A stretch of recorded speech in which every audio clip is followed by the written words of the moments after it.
Да, может. У нас уже один лайк. Но нас слышно, да.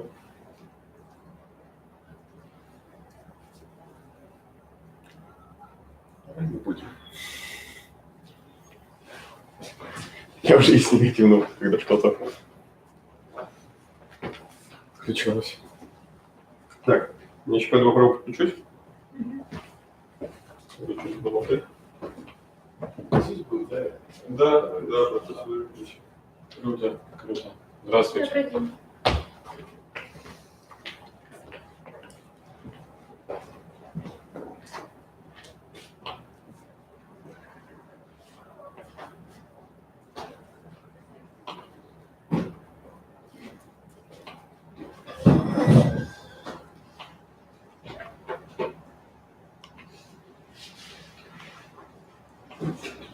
Что так людей много? Притягиваюсь, наверное, через 10 минут только начало.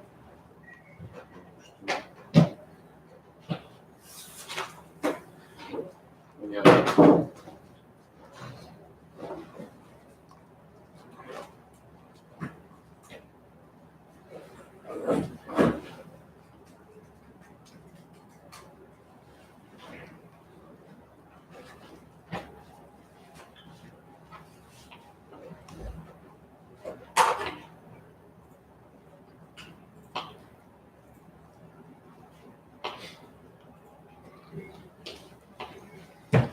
Все работает.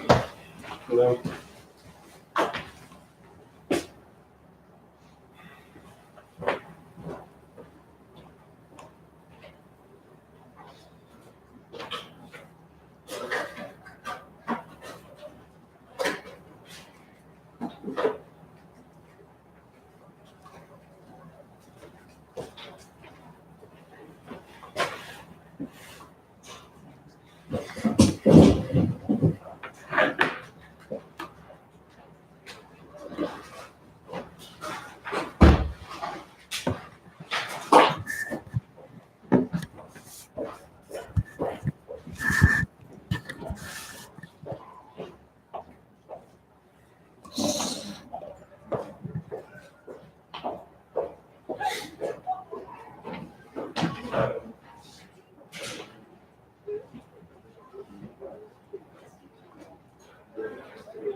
Привет. Входите. А что-то у вас не густо? Заходите, будет. А у вас нет лишнего ноутбука? Поработать. Нет. Катя, спасибо большое, еще не смотрела. Я, наверное, скоро не буду. будут наши баллы. Да? Скоро будут наши баллы. Баллы. Скоро Баллы? будут. Баллы? Ну, будет же сейчас же аттестация. Отлично, Егор. А вы будете доделывать задания с все? А еще можно? Да, еще нужно, потому что Юлия сказала, у нас прям, чтобы было все безупречно, поэтому, чтобы баллы не снижать, мы доделываем. А есть что почитать, может быть, по нему? А? Может, есть что-то почитать по нему, по этому заданию? Ну, Бочаров печеньки.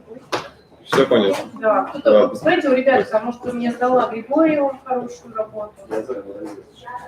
С готовыми этими заданиями. Да, совершенно. Да, Там хорошо. еще печатка, там не среднее время ожидания, а просто время ожидания. Печатка задания. Да, Хорошо. там время ожидания. Да. Я от того и отталкивалась. В среднее время она была в следующей задачке. Ну да, вопрос не в этой, да. Хорошо. Все, тогда ты. А что мне спорт-то? Вещи пойду какие-нибудь. Все нормально, да? Все настроилось? Да, все в порядке.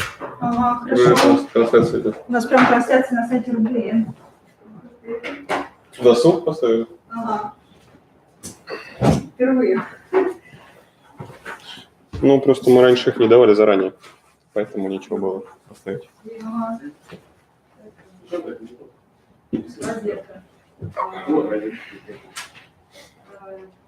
Магистратура иные технологии вычислительных экспериментов. Материалы. Да. Я не знаю. Да, сейчас сколько материалов. Напиши, пожалуйста, Настя, что ты пишешь? И по игре тоже не распечатано.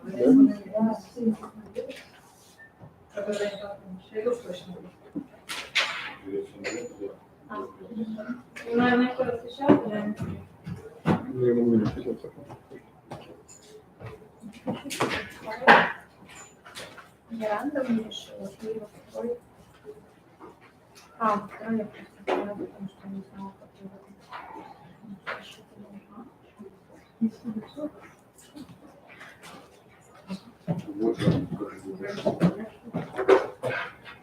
Здравствуйте.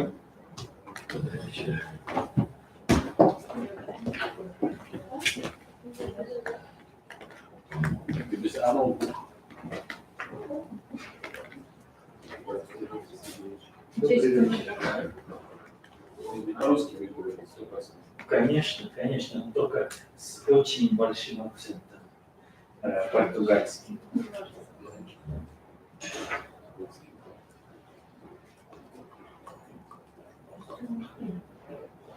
Здрасте, еще раз. Я тебе запустила вашу заявку. Ну, еще пару раз. Я ее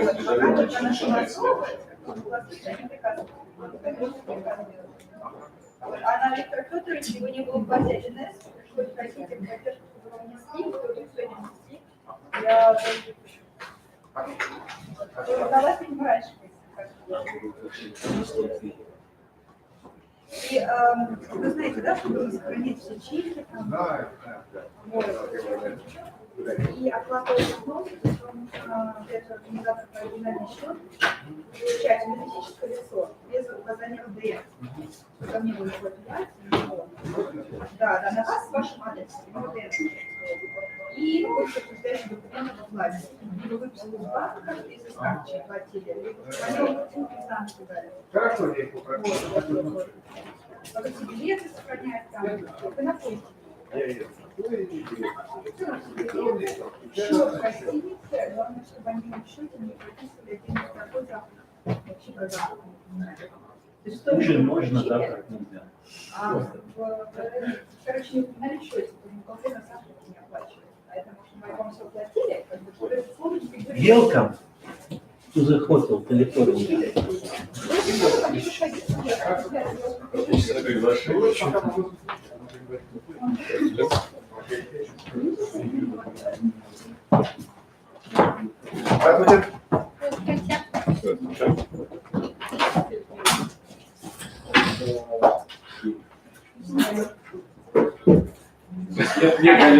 А ты знаешь, это у нас обратное гауссово распределение. Ну, правильно говорит. Нет. Так что мы за 5 сигма выходим.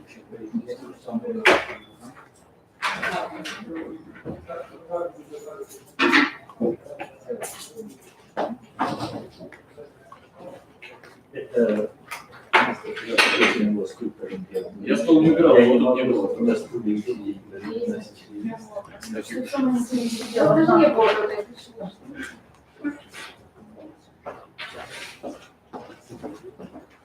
Пожалуйста.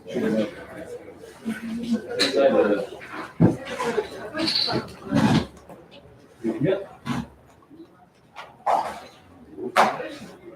Я ваша Точно? Да, вроде как скопировал из студента. Когда надо проверить, я могу переделать. Но только скачать из Excel.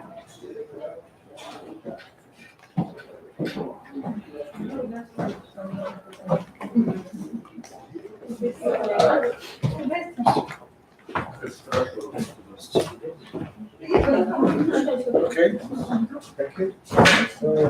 Hello, good afternoon. Okay. So let's wait a minute, Lьюиш. So Yegor Yes, I will just, assist you with all technical matters. So can I put there? Is it? Yes, yes. Okay. Maybe USB flash drive.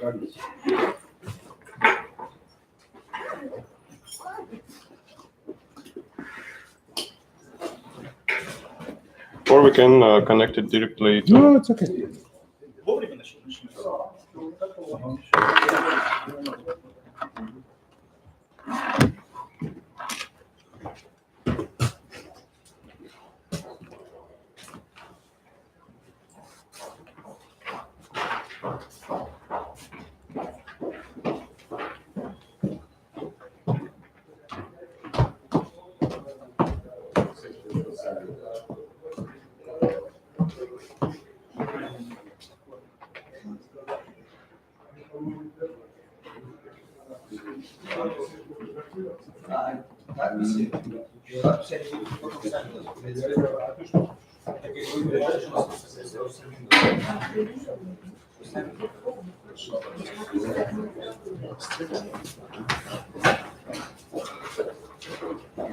Включить это, что ли?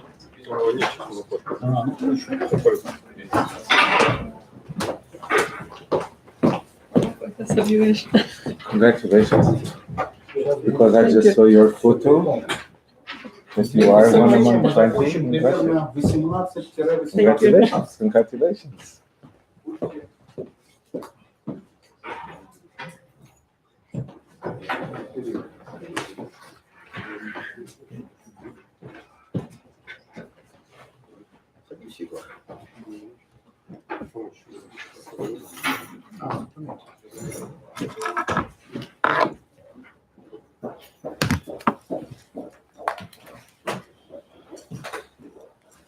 Okay.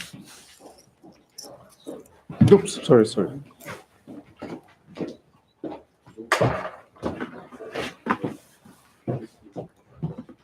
Which presentation? Let me deal with it.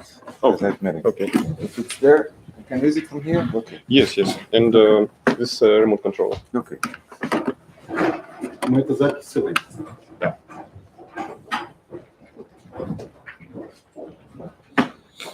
Lьюиш, can we record this? Yes, your of course. speech, yes? Yes, of course. With pleasure. Because that is a new room for our web seminars, but that is not on the web, but it will be recorded. Yes. So we can start our seminar. First, I would like to introduce you my, how to say it now, my friend. Yes. Professor With Lьюиш. pleasure. With Yes, pleasure. from Lisbon University. That is Hello. some part of staff of our institute, mostly associate professors, assistant professors, and professors. Yes, and I will introduce you. So let's say about Lьюиш. First, I met him maybe 4 years ago, 3 years ago.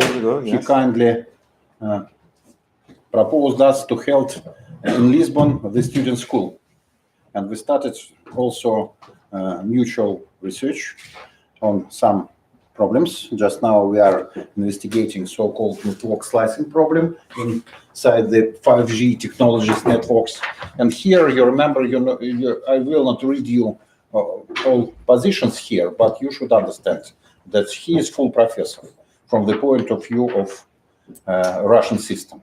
He is also vice rector at Lisbon University, as far as I remember. Yes. And he always has some times to give us lectures. Of course, he has a very high experience because such European frameworks as COST, RACE, ACTS, IST, ICT, Horizon 2020, he participates in these frameworks during last maybe 2 decades. 3 decades. So that is a very experienced person. First, last year, he gave our students lectures regarding preparing their presentations from the point of view of, let's say, European rules and mental. Yes, of course, he is very experienced, and he understands, of course, that you are not stupid you understand everything, yes. And he also give some advices for us how to be recognizable at the European level, yes. Some introduction, and that's all. But my question for him was the following, because he is also a member of the international board of the RUDN project 5 Top 100. He is at an international board, and he is a member of the board who is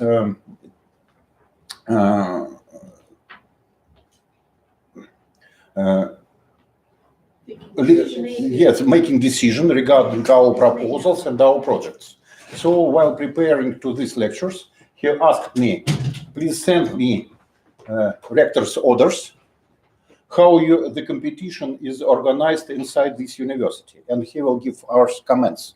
In order for next year, we will present our some reports to the international boss, how to do this in a manner when everything will be evident to this commission, which is consisting not from technologists or information technology people, but from chemists, physics, and so on. It doesn't matter. So we will have some advices on how to prepare presentation and how to prepare proposals. It will take only about 3 hours, or a little bit more. So I think everything is opened. It's public thing. You can put questions during the lecture. Yes. So Professor Lewis, thank you very much. Thank you, are Konstantin. here and you can start. So good afternoon, everyone. It's a pleasure to be here again. Allow me to take my jacket because the weather is very good here. It's prepared especially for you, Lewis. Thank you. So thank you for the very nice introduction. It's a pleasure to be here again in РУДН and in Moscow. As Konstantin said, I was invited some 3 years ago to be here for a seminar, and then we start interacting and working together. And in the middle of all these interactions and meetings, and also collaboration and cooperation at the international level, and as part of the experience that as being member of this board, like Konstantin said, I volunteered to share with you some of the experience I have from being part of these European projects and all these kind of things on the research level. So I'm here to share this experience with you. I have a problem, which means I'm an engineer, not a mathematician. So you can probably recognize my engineering way of thinking and of structuring information. So my apologies for that. But again, the idea here is to share information with you. I'm not lecturing you. You are colleagues, of course, and you know a lot of things. That's not, we are not billing or testing anyone here. And please accept this just as share of experience from my perspective, from the things I've been doing, namely at, Konstantin said, at European level. So basically, I have 2 parts.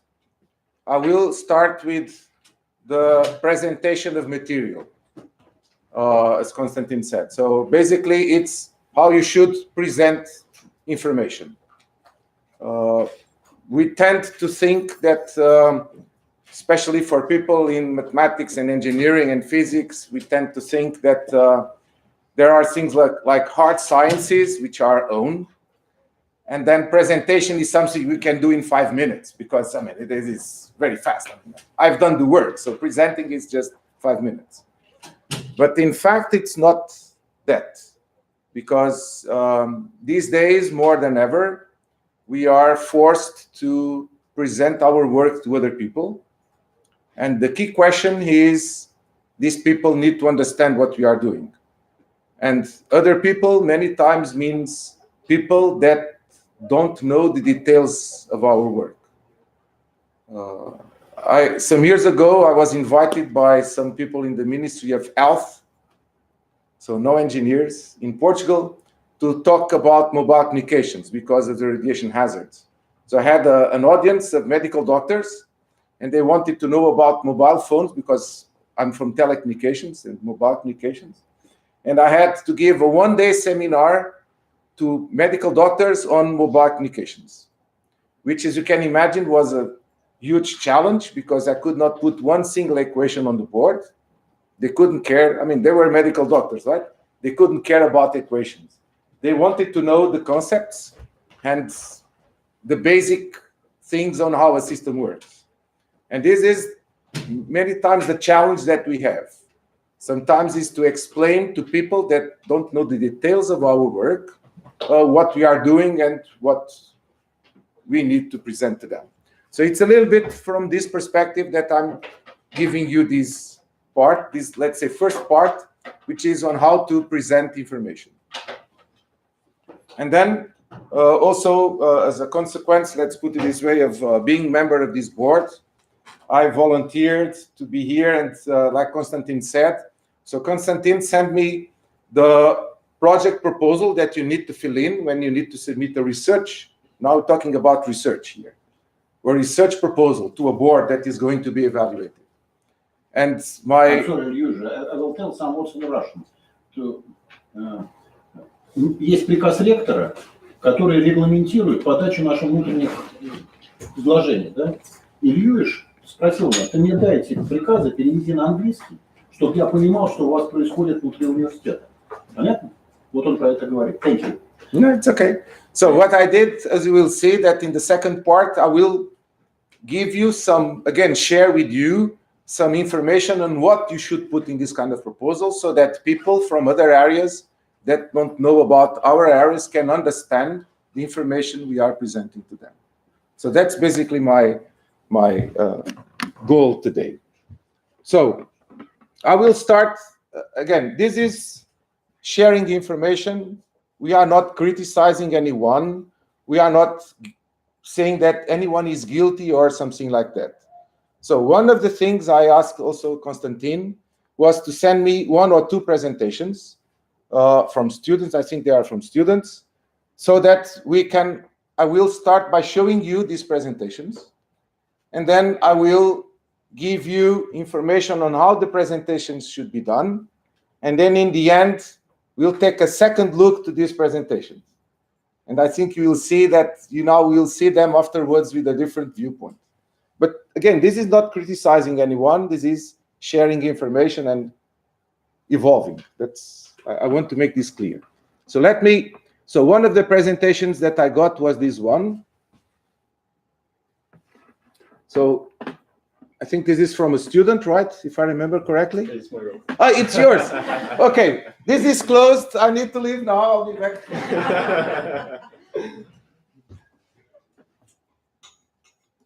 Okay, so then this is yours. What's your name? Sorry again. Igor.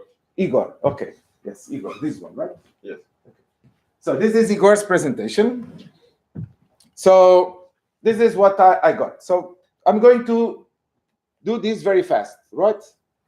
So this was a presentation you done in what? Sorry, by the way. This is the graduate work. Okay, the graduate work. Okay, so no. Oh, Right. On. Turn on. Yes. So research objectives, then the content of graduate work. So with these things here, again, I'm going to do this very fast. Then, okay, a title with a figure and the numbering a figure. Then the notations, yes, okay. Then again, some more of these.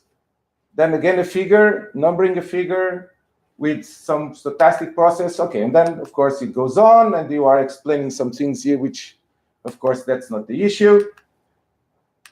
Then some results.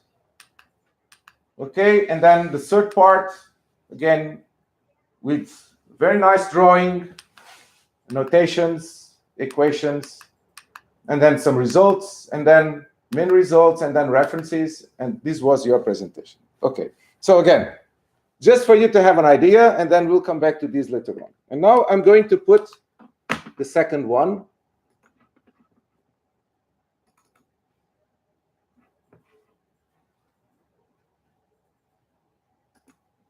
So this was presented at the conference. I don't I don't know, is the author here? No? I'm one of the authors. Okay, Julia is one of the authors. So this was presented in a conference that was held last year here in Moscow. It's a well-known conference. So again, the outline with some topics, then network deployment, some views about what the network deployment is, with some information and the figure. Then again, coming to the outline, some assumptions with the figure, then explaining this figure with a title. Then, of course, the presentation continues. I'm not going to coming back to the outline. Then again, another figure. The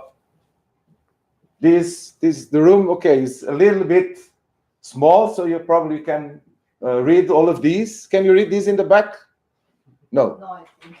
Okay, but we'll come back to these. Then this full of equations. Then some, okay, let's go this fast, of course, just to show you this. Then numeric analysis. Then some, so the idea here is to compare two situations, the unicast and the multicast. Then, of course, and then the conclusions, and then thank you. Okay, these were two presentations. Now, I'm going to sorry.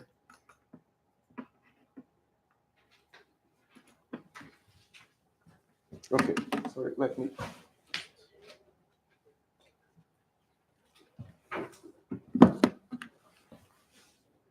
Okay, so again, this is the engineer speaking, so my apologies for these. But of course, I don't need to motivate you that we need to do presentations. Of course, we are in academia. We don't have clients. We don't have managers. At least we are not supposed to, or at least not directly. But definitely we have colleagues and we have teams, and we need to present these to many people. So this means that it's really important, and again, I'm saying this is in engineering, but this is valid for many areas, that we need to do presentations. And then comes one very important thing right now, which is many of the presentations that we do these presentations of something that has already been written. These two presentations that I've shown here, so one was Igor's, you had published already the report, right? Yes. And you are giving these to someone, to the committee that had read the report, right? So the presentation was being given to a team of professors or something like this that had the report already. So you don't need to put a lot of information that is the report. You just need to show the key aspects of the work. And the same goes when you are presenting a paper in a conference, like the second presentation. People will have access to the written paper. So this means that you don't need to present all the things that are in the paper. You just need to extract the more important aspects that are in the paper. Because the people that are really interested in your work, they will go and read the paper. So this means that on some sense, we need to follow the structure of the paper or the written report and do something that has to do with this perspective. Now, there are three things that we need to do here. So basically, there are many of us, not all of us, many of us are professors in the room. And as professors, we have one problem when we talk in public, some of us, which is we are used to give lectures. And when we give lectures, we are talking to students. And when we are talking to students, basically, we are putting on the students the effort to understand us. It's very unfair, but many times that's how it works. So we know we are giving a class on telecommunications. I know everything about telecommunications. So, and I'm sharing my knowledge with the students. So the students need to study, they need to go home and need to study. And of course, after they study, hopefully they will fill in the exam and they will pass. But the problem here is that I don't need to sell anything when I'm lecturing, because in English there's one thing which is I have the upper hand, which means I have the power, right? I'm the professor. Now, if you want to present, if you are a student and you want to present your thesis work, if you are in a conference and you want to present your work to colleagues, if you are competing for a project proposal, a research proposal, and you want to present your research proposal to colleagues or to the committee, the situation has changed completely. You are no longer in power. You don't have the upper hand. The upper hand is in the hands of the committee that is going to decide on your paper, on your thesis, on your proposal. It's a completely different viewpoint. And this means that from this viewpoint, I need to convince someone, being the members of the committee or the audience in a conference, whatever, that my work is very good. And I need to make them understand and be interested in my work. So you understand this is a completely different perspective from teaching. And again, we as professors sometimes tend to forget this, but we shouldn't. And this means that when we are, again, not teaching, but doing the other stuff, there are some things that we need to take into consideration. One is that we need to establish a connection with the audience. And establishing a connection means that the effort to be understood cannot be from the audience. It has to be from my side as a presenter. It's what I'm doing here today. I'm sharing information with you. So what I'm doing today here is, let's say, a mixture of the two things I've told you before, of course. But this is very important. I need to establish a connection with the audience. I need to gain the audience, being a committee, being a conference, that they are interested in my work and they believe my work is very good. Then I need that the information passed on to them is very smoothly, and again, they don't need to make too much effort to understand what I'm telling them. And this is very important again, because if you need to make an effort to understand something, especially these days, what you start doing immediately is to pick up your phone and you start, or your laptop or whatever, and you disconnect.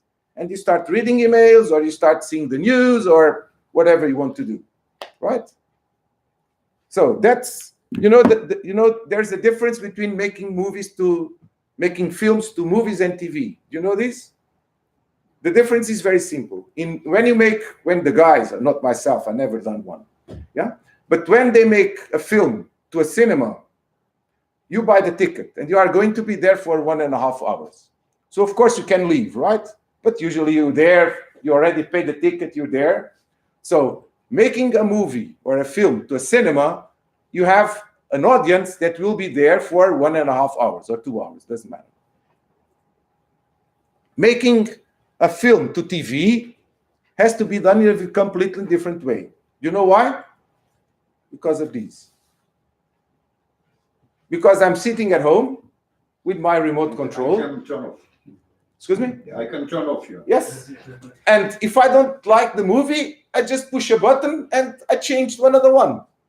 Right? It's very simple. So they cannot make cinema, they cannot make movies in the same way. Right? I mean, once you hear this, it's clear, right? But so that's a little bit what we have to do in presentations these days. We need to capture the audience attentions. We need to show them that we are very good, that is unfair, that we still have not won the Nobel Prize. I'm exaggerating, of course, but that's a little bit the idea. So, and this reinforcement means we have to be in a good environment. We don't want to insult anyone and all these kind of things. But there's one thing here, which is there's a key message we want to convey and to pass to people. And this is what we want to do. So, Making a good presentation is choosing information. That's one of the key aspects of making a good presentation. How long have you taken doing your work? Presentation or? No, the work. Maybe 3 months? no, 6 months? 2 semesters. 2 semesters, 1 year. So he has worked 1 year. And if you do a PhD thesis, you work 4 or 5 years, right? And then you have 20 minutes, half an hour to make a presentation. So can you do the ratio, the number of hours? I mean, it's 10 to the minus 10 or whatever. I don't know exactly. Bachelor level, they have 7 minutes. 7 minutes. So it's 10 to the minus 12. Not more. Whatever. After that, I interrupt them. See? 7 The minutes. chairperson. And it's 6 months, the thesis? Say 6 months. See? So do the math. I mean, I'm not going to do it, but each week, assuming they work 40 hours. So, I don't know how many weeks, and then 7 minutes. The ratio is 10 to the minus 10 or whatever. So, of course, you are not going to present everything. That's very obvious. And the same happens when we go to a conference. We are not going to present the whole paper because we don't have time for that. We have 15 minutes, and the paper is 5-10 pages. So the problem that we have is to choose information. And like anything else in life, this is a curve that you can easily understand. I don't know what is the mathematical equation for it, but it doesn't matter either. But this is the curve, meaning the more resources we have to do something, the less difficult it is. If this university would have twice as many professors, it would be much better, right, Konstantin? Of course, each one of us would be teaching less and we have more time for research or for doing other things. If you have more space, then you'd be, the problem you're talking about, the length of the lecture. If you had more money, you had probably this in all rooms, but we don't have it. And the resource that we have to deal with when we are doing a presentation is time. We don't have enough time to explain everything. By definition, we don't have it. So we're working somewhere in here, depending on whether you are presenting a paper, a thesis, or whatever. And there are people which their profession is to work here close to zero. Do you know who these people are? People working in advertisement. They want to sell a car. Can you imagine a car? A car is a very complex piece of technology, right? It has a lot of things. Can you imagine someone selling a car and explaining all the things that the car does? It would take 2 hours, and then still you would not understand, because I don't care how the engine works and how the sensors are connected, right? For me, a car is a black box. But selling a car is these days, cars are sold by energy efficiency, right? They used to be sold by speed, but no one wants to drive a car at 500 kilometers per hour because you cannot drive it. So the key aspect for the cars these days, I mean, they show the design, but then is the energy efficiency of the car. How much it consumes per 100 kilometers and this kind of thing. So they have chosen one point out of the many, or the comfort, or whatever it is. So that's the problem that we need to address here. So establishing the connection. You need to create interest in the audience for the presentation. And this means that, contrary to what we are used when doing a presentation, writing a paper, we need to call the attention at the very first minutes. The way we structure scientific papers, I'm not saying it's wrong. What I'm saying is that the way you structure a presentation should capture the attention of people. So the abstract, introduction, all these kind of things. And again, this effort needs to be done by the presenter. It's in our hands, it's in our shoulder to capture your attention as an audience and to make all the efforts that need to be done so that you keep listening at me until the end of this course today, or workshop, or whatever. It's my role to do that, not yours. If you start slipping, I'll just throw this. No, I'm joking. Okay, so this means that we should take some, let's say, scientific approach to these, because this is not just talking, right? And so the thing is, we need to understand the audience. Because again, doing a presentation in a conference should be different of doing a presentation to a committee that is going to evaluate the thesis. And should be different from a presentation to a committee that is going to evaluate the project proposal, research project proposal. There are different audiences, they want different things, and we should prepare different presentations. So we need to understand who are they, who are these people, what do they want, what do we want them to do? Because again, if it's a research proposal, we want them to give us the highest mark, right? But if you are presenting a paper, we want them to be interested in our work. Because if they are interested in our work, then probably later on they will be quoting our work, they will establish in collaboration with us, different things. What do we want them to understand? Again, it's different thing. What are their interests? What are their needs, if it is the case? So we need to understand these, and we need to think about the questions and what we need to do for these questions. So what do we want to communicate? What is really the key message? So my key message today is very simple. I'm sharing with you on how you should do presentations and how you should present project proposals. That is my key message. If he's defending his thesis, his key message is, I've done the best work, I developed an excellent model, the model is beyond being excellent, and you need to give me the highest mark. If you are presenting a project proposal to a committee, the key message is, I have the brightest idea you can imagine on this new model. I'm taking the best approach to solve the problem, and you need to fund these because I have the best team to carry on this work. So, no, these are the things we need to understand here. So, what do we want to happen at the moment? Of course, depending on what we are doing, there can be some actions for the audience. Of course, you are presenting this for a committee. The audience is the committee. You won't want the committee to do anything. But if you are doing other kind of presentations, it may happen that you want the audience to do some things. What do we want to happen in the future? If you are presenting a paper, you want the people to remember that you have presented a model for network slicing, for 5G. And you want them to remember you that you have a best model. Best, I'm exaggerating, of course, right? But you have a very good model, a very nice approach to solve the problem of network slicing. And of course, this means that we should have some topics to remember. What are the realistic goals?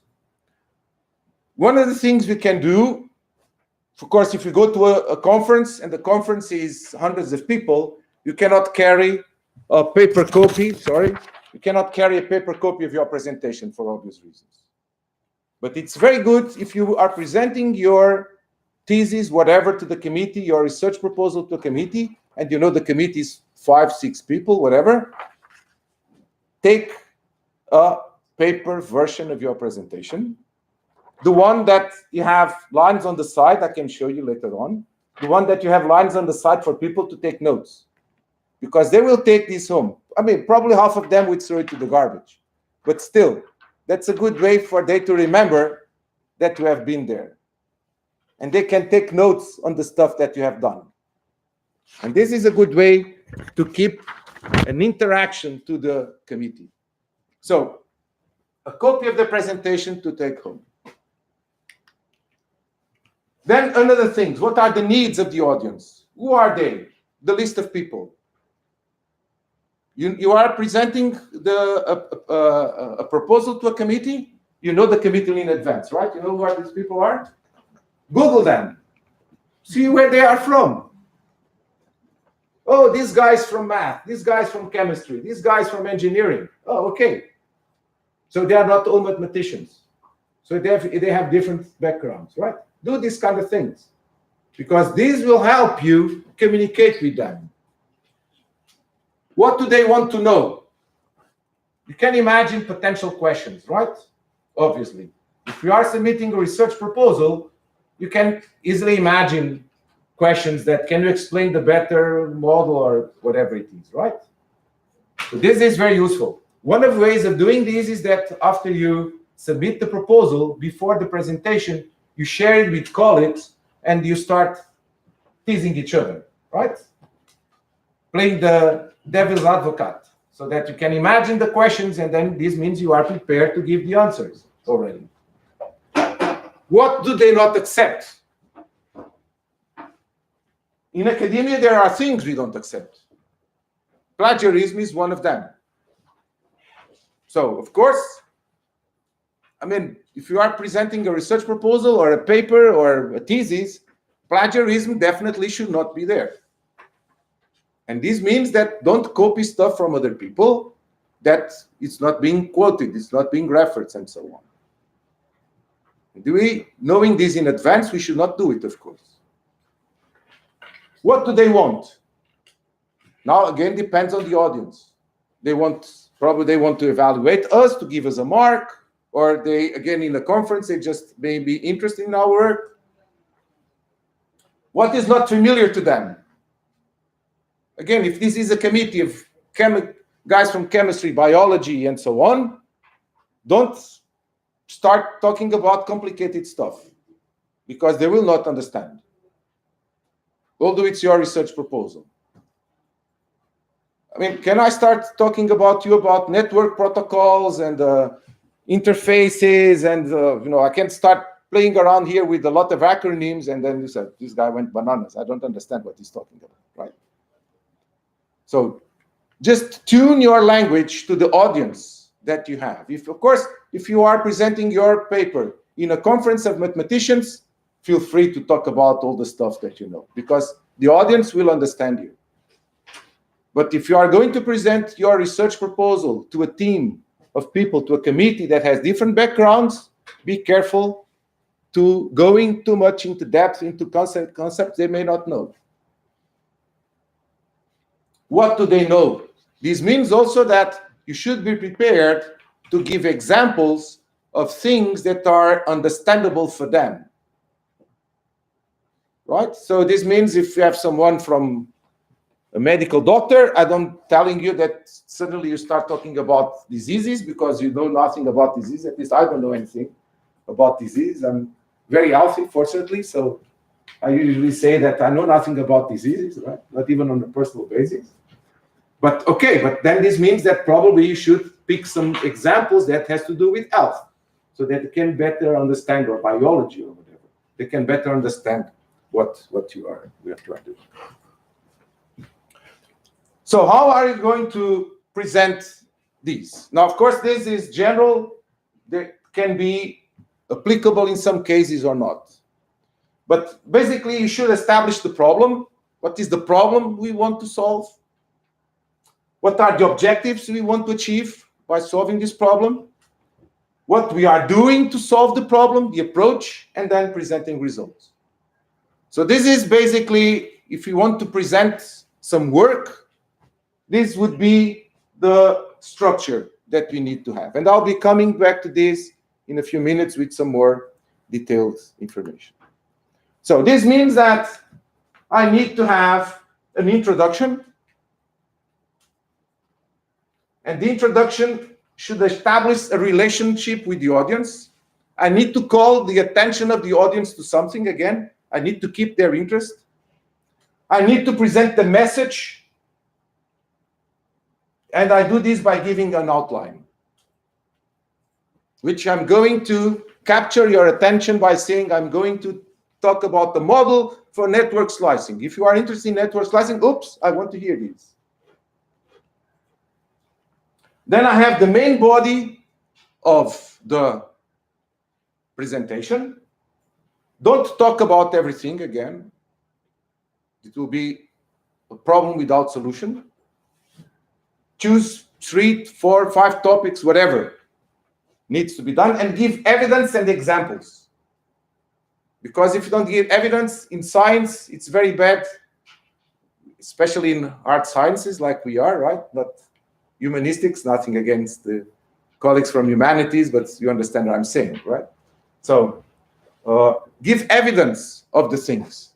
so that people can rely on you that you are really, really doing the right stuff, because you are showing how it's done and not just general ideas. Which, I mean, it's okay to have general ideas, but again, I think you understand. And then conclusions. So this should be the structure of any presentation. You should have an introduction, then the main content, and then some conclusions. And the reason here is that here you are going to reinforce the message. You're coming back to the same message again. You introduce the message, you explain the message, and you remind the message. This is a continuous effort that we are doing to call the attention to people to some things. And then there could be some actions or conclusions or whatever. This is the problem that you have when you are doing a presentation, which is basically, in the beginning, you are very attentive. Then, very slowly, you start reading your emails, and you disconnect. And only in the end, when someone says, "Now it's over, thank you for coming," you're like, "Oh, it's over, good, I did it, I passed it." Right? That's this quick here. Until it's over, oh, you're already asleep. So the effort in doing a presentation is to prevent this from happening. You don't want this to happen in your presentation. Because if this happens, you're in trouble. Remember the remote control of the TV, guys? Okay, you don't have a remote control, but you have your laptop or your mobile, smartphone, whatever it is, and you start doing other stuff. So you need to prevent this from happening. How can this be done? So let's do it. The outline should identify the key points of your presentation. It's the first opportunity that you have to call the attention for the message. Again, I'm developing a model for network slicing, which is very efficient. It saves 50% of resources. Oops, 50% is a good number. 1%, no one cares. 1%, it's not. 50%, ooh, that's a lot. What? That's my message. I'm developing a model for network slicing that saves 50% of resources. The guys with the money, whoops, 50%, that will save a lot of money. I'm joking, but you understand what I'm saying.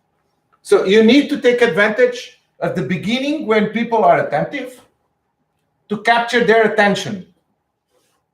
Okay, this guy's developing 50%. Okay, I need to see how this is done, because 50% is a lot, right? So now you start getting the attention of some people. So you need to do it here. It's really when people are very attentive. And now, how can we prevent this from happening? Okay, we want this to happen.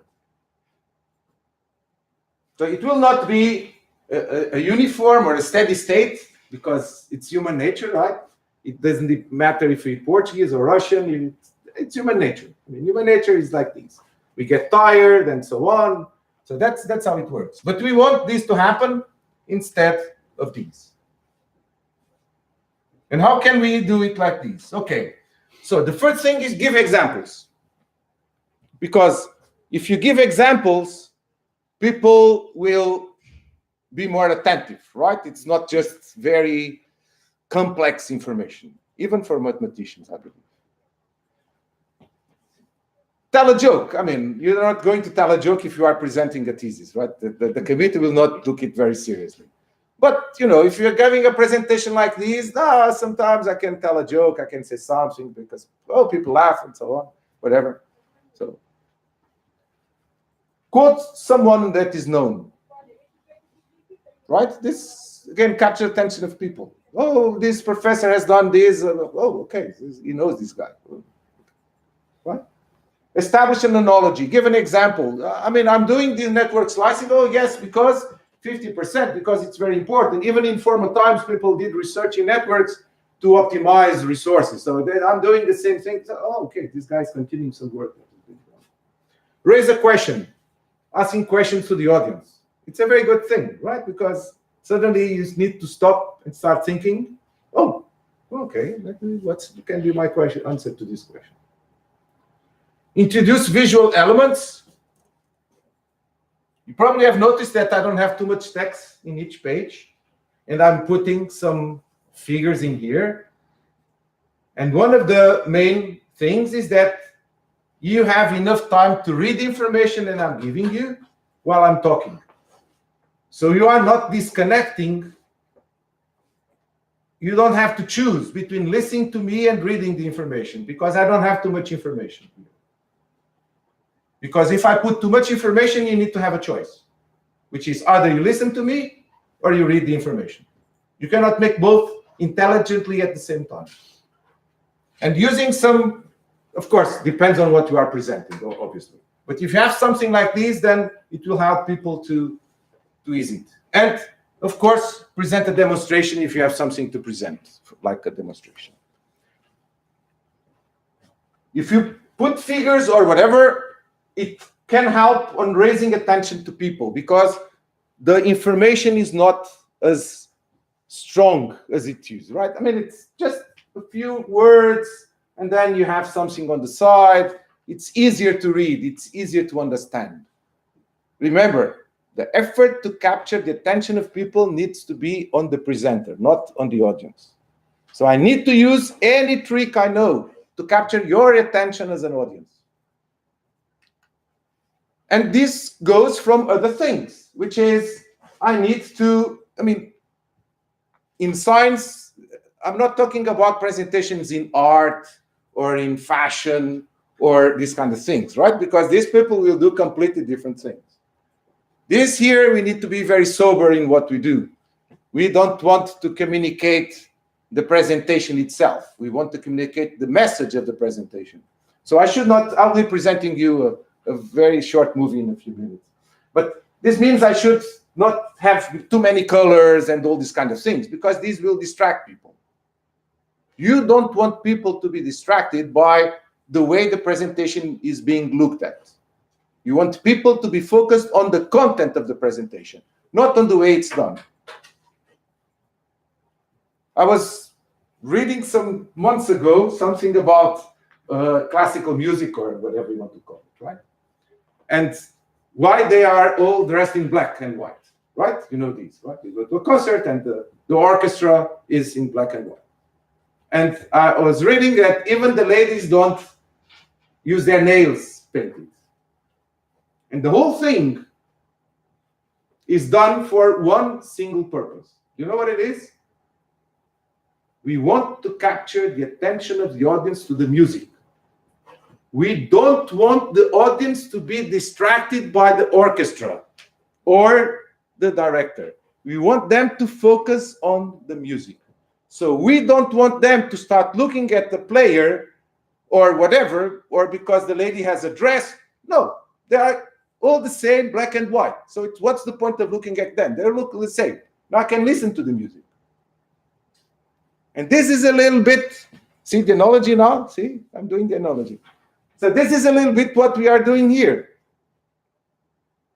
We want these to be very black and white up to a certain point, because I don't want you to stop.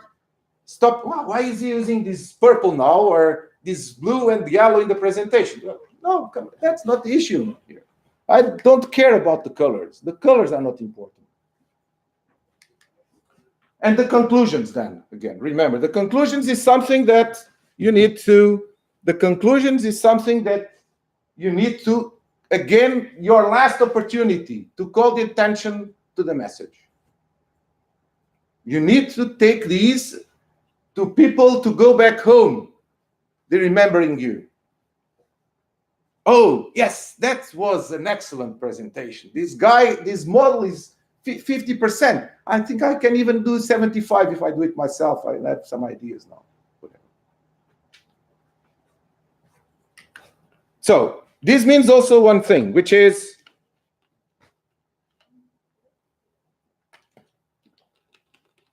you need to prepare the presentation.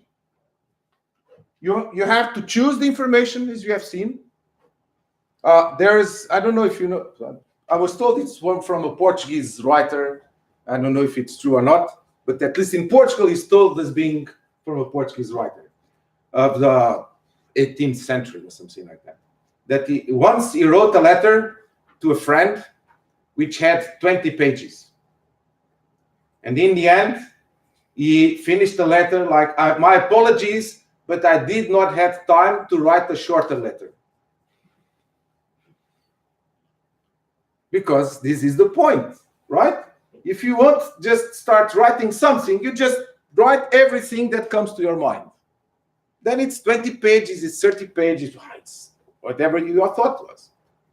But then if you want to capture the attention, if you need to choose information, it takes time, because you need to go through the work, the thesis, the project proposal, whatever it is, the paper, and you need to think, okay, for this audience, for these people, I need to choose these, I need to choose that. I have only 20 minutes. Oh, this is 25 minutes. I need to cut here. Should I cut there? It takes time to do these. And you should take notes of what you want to say. What are the key aspects you want to say? Write them down. PowerPoint even allows you to take notes. Don't read the text or the notes, because even if you don't speak good English, it's better that you say less, but what you say it without an effort. It's very bad that you give a presentation and you start reading information. It's really very bad. Again, if you are not I'm Portuguese, so I'm not a native English speaker, but still, it's better that you say less, but what you say it without effort. Because if you start reading, the audience will completely, oh, okay. And if he's reading, he could send me the paper, right? I know read it myself. I don't need him or her to read to me. I can read it myself. And you should rehearse the presentation before. Do it before your colleagues. Do it with the family, whatever. Rehearse it in front of the mirror. Just present in front of the mirror. See how you react. Look at yourself doing the presentation. Because this can be very important in making a success when you are really preparing and afterwards doing the presentation. One other thing that should be done is also the location. Of course, sometimes you are in a conference, you cannot choose the location, right? But that's not the point. The point is, for example, if you can do it, then you should organize the proper setup. I could not do it here, right? I write here is this. Okay, no problem. But I came prepared with the memory stick, because in case that my computer would not come here, I had the memory stick to put the information. And it would be very bad if I didn't have one, because probably no one in the room has one, and then we probably would spend here 10 minutes connecting cables, and we will never start, right? So be prepared for these kind of things, because this will help making it smoothly. And if you spend 10 minutes trying to arrange something, you are going to start your presentation already in a nervous state. Oh, it didn't work. Now I'm 10 minutes late. Now I need to speak even less. Bad. This is bad. This is very bad. So think about it. Bring your laptop. Bring your memory stick. Be prepared for whatever you need to do. You should speak loud, like I'm doing, clearly. I'm not sure if I'm speaking clearly. Expressively, I mean, don't start waving your arms or whatever, but still, don't speak like this, right? Because then it's not good. And not the monotonous tone. If you start talking like in a monotonous tone, like in this day, then it will be very boring, because again, you start sleeping again, because this is not the way you should speak to an audience, but of course, right? So you need to speak lively and trying to again, get the attention of people. You need to look at people, but in a friendly way. Can you imagine if I would spend the whole day looking at Igor? Would you be comfortable if I spend the whole afternoon looking at you? So just at Igor, no one else. You guys start thinking, why is he looking at him, right? Why is this happening? And Igor starts saying, why is he looking at me? What have I done? I mean, I was driving him yesterday, but he didn't complain, right? So what the hell happened here, right? So look at the audience. Don't focus on a certain person, but, try to share the looks with the audience. And also the way you position yourself is very important. Here is the screen. I need to be by the screen. Because again, I want you to hear me, to see me, and to read the information. If I would be talking from here, this would be a problem, right? Because now you have to decide. Either you are going to read the information or you are going to look at me. And it's going to be harder for you, here it comes again, it's going to be harder for you to follow the presentation. Because now you need to make a constant decision whether you look at the screen or you listen to me, look at me. So don't do that. So just come here and move gently. You don't need to rush from one place to the other or whatever, right? Obviously. But, here and do it here. Because again, remember, there are two things again. Choose information and the effort needs to be on our side. These are the two key messages of doing a good presentation. And the effort is on my side. I need to capture, I'm here, guys, look at me, look at this. That's the same mark. So why do we have to choose information? Oh, we can choose information because we are prepared to answers after the presentation. And we can have a lot of support material afterwards. And we can take advantage of questions to present some further stuff without speaking 20 more minutes on something, of course, right? But this can be something that so you should prepare some additional material with, again, the key stuff that you think that is very important, or be ready to answer to questions that you think that they will ask. Depends now on what you are doing. Don't give another presentation after here, because then, especially in a committee, right, in a conference, even the chair of the session can go, just stop, go outside and so on. This is not good, right? But even if you are in a committee, then it's even worse. Because then the guys, I'm talking too much, they told me to shut down, oops. So the guys in the committee are not happy if someone is telling you, okay, that's enough, it's enough. Oops. The guys are not happy with you now, right? You don't want this to happen. So give concise replies. Of course, answer the questions, obviously. And be prepared to give in a conference, for example, to give the details in a break. If you are really people interested in your work, talk to them in the break, or they will come to you in the break. They don't need to do this during the presentation.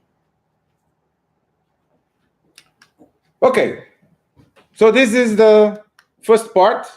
Do you have any questions for now? Should I stop here, or do you want me to continue? Of course, we are asking you to continue. If this is very boring, I can stop, of course. It was very impressive and interesting. So let me then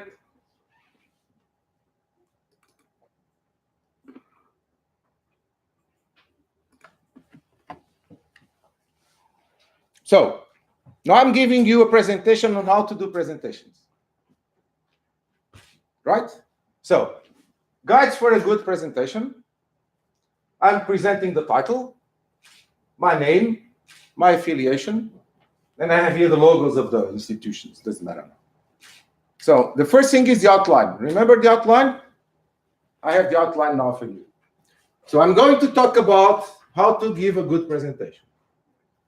I'm going to tell you about the basic principles of doing a presentation, the structure of a presentation, the sizes and the contrast of the information, of the written information, the style that should be used. I'm giving you some examples, and I'll be presenting some conclusions. So this is the outline of my presentation. One of the things you should not do is to keep presenting the outline, because this will occupy time that you don't have. Remember, you need to choose information. So presenting the outline repeatedly is time that you are occupying, that you should be occupying in presenting other information. You don't want to repeat yourselves with this information. You give it once and that's it. Don't repeat it. So, what are the basic principles of doing a presentation? So let's see, this is my introduction now, right? So the presentation of a work is intended to present the major aspects of the work, not the whole work. So again, it comes back one of the main messages. And as I told you, because you cannot present the whole information, you cannot present the whole work, again, being a research paper, a thesis, a project proposal, whatever it is. Selling a car, I don't think anyone in the room will be selling a car, but still, you cannot do it. And one should, again, the key message here is that we have to choose the most important results, the most important information for the presentation. And we are presenting our work, right? So we know it much better than anyone else, because, for obvious reasons, because we have done it ourselves. So we are the guys in power to make this choice, not the other people. If we have some written paper or something like that, the presentation and the audience or the committee has already written it, we should follow the same structure. Because if we don't, then the people, the committee will be, so I've read this now, where's this information? Suddenly people start thinking, where is the information I've read, right? So don't do that. If you presented a paper or, again, a thesis or a project proposal, follow the same structure. Because if you don't, again, you are putting the effort on the audience. You don't want to do that. And a very easy metric of trying to design, trying in the sense of having a sketch, a draft of the presentation, is that you should have basically 1 page, 1 to 2 pages per minute of presentation. So if you are going to talk for 30 minutes, don't prepare a presentation with 100 pages. Because definitely we'll run into trouble. Because you cannot present, you cannot give a good presentation of 20 minutes with 100 pages, unless you have a very specific case that can happen.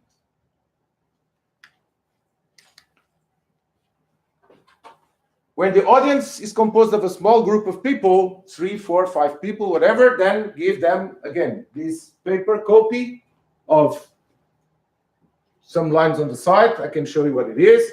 Basically, it's 3 pages of presentation on any 4 page. If you go to PowerPoint, you have a printing mode, which is 3 pages with lines on the side. That's the one you should use. This enables people to write comments, to put questions, to take notes on your presentation. And that's a good way for them to remember that you were there, that you have this model for network slicing, that will save 50% of the resources, or whatever you are doing. The structure now. So what is the structure of the presentation? So you should have a cover page, the outline, introduction, motivation, objectives, then all the development and conclusions. So whatever presentation you do, follow these. Again, a cover page, an outline, introduction, motivation, objectives, depending now what you are presenting, then all the things, and then conclusions. And in some cases, you can put your contacts after the conclusions, so that people can remember if you are for an audience that don't know. This is things like these, right? So what should be in the cover page? The title of the work, the names of the authors and the affiliations. The title of the work, the names of the authors and the affiliations. This is your cover page. Don't put too many colors. Don't put too many things. It will distract people. Right? Just put really the important stuff. When you go to a shop to buy clothes, do they put all the clothes on the shop? No, right? Or shoes. Do they put all the shoes on the shop? On the window shop, on the window shop? Of course they don't, right? They pick 2 or 3 to attract the attention of customers. All the rest is inside. They just want to attract our attention to go inside. That is for the ladies. I think for the men it doesn't work too much that way. But still, right? They just want to attract the attention of people to go inside and buy the stuff. They're not to put everything there. So that's what we have to do here. It's just to attract the attention of people. We don't want to put everything in here. The outline. It's one page, the outline. Should not be more than one page, for obvious reasons, again, because you don't have too much space or time to do these. It should contain the main topics. You don't need to describe everything. 1, 1.2, 1.3, 1. Forget it. Don't do that. Don't do it. Just the main topics. The main topics are these. See, 1, 2, 3, 6 topics. These are the topics. I don't need to go into details now. The details will come later on. It should not be then a full list of things. Again, it's just the main ideas, the main topics you are doing for the presentation.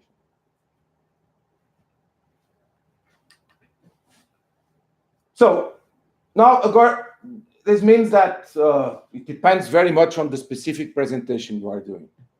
But these introduction, motivation, objectives can be all in one page, can be one page for each. Now, of course, it depends on the specificity of your presentation. But I would say that usually you should not have more than one page for each of these things.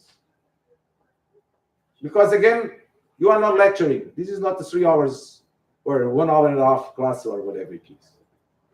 You have 20 minutes, you have half an hour, you have 7 minutes. You need to choose information. You need to choose information. You should introduce the area of the work and how it's placed in a more global perspective. That's usually what is expected when you are giving a scientific presentation. Why is it interesting to work on network slicing? Why is it important? Even if you are doing research for the sake of research, meaning blue sky research, usually say, it's not very applied. Still, I have an idea. Why do you want to explore that idea? Because you feel like, is that it? Is that the only reason? No, come on. There's something else behind it. You want to do something before exploring an idea. Because it's new, because no one thought about it, because there are people with problems, then you will have people to solve problems. There's some motivation, some idea why you are doing it, right? So give it to the audience. Explain to the audience why you are doing this. You're not, you are doing, oh, because I need to fill in my, we are working hours, I have 7 hours per day, I need to do something, I'm doing this. This will not excite anyone, right? People will do, okay, then continue to do that. Bye-bye. I'm going home.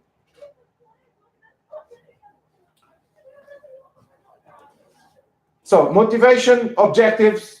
Objectives should be listed and indicating the main goals. I'm doing network slicing this model because I want to save resources. My goal is to save 50% of the resources. That's my objective. Sometimes, I don't know, this is not possible always, but as much as possible, objectives should be measurable. I'll be coming back to this because of the research proposals. You should be capable of measuring them, putting a number in it. Because this will help, and being in an audience of mathematicians, this will help people to look at the things. Of course, you can have models, but in the end, you have results. Of course, it depends on the mathematics, of course, as well, but that's not what we are discussing now. Then on the development. So I should explain the models or algorithms or whatever I'm doing. I need to describe them and how they have been implemented. I need to assess them. This is very important in science, as you know, because I can have a very nice model, even if it is an analytical model. The model, of course, I mean, if it's analytical, I can prove it's right? That's not the issue. But when I've implemented it, when I did the programming or in MATLAB or whatever, maybe I've done an error and I don't notice it. The problem is not of the model. The problem is of the implementation. So I need to assess the results. I need to compare my results with something else to check if my model and its implementation are correct. Because probably the model, of course, is okay, but then when I put it in MATLAB, I put a minus instead of a plus somewhere, and I have completely wrong results. And if I'm not going to assess the models, the results, then I'm doing a huge mistake. And then the worst that can happen is that I'm going to a conference, or I'm presenting my thesis or my research proposal. But don't you see that is wrong? Of course it's wrong. I mean, there's this, oops, what am I going to do now? And this is not what you want, right? You don't want this to happen, definitely not. You need to analyze the results. And in engineering, I'll coming back to this in a minute, or in a few minutes. In engineering, this means that you should have a relative and an absolute analysis, both of the results. Numbers per se, okay, mathematicians, numbers are numbers, doesn't matter. But for engineers, numbers are not numbers. They need to have a meaning.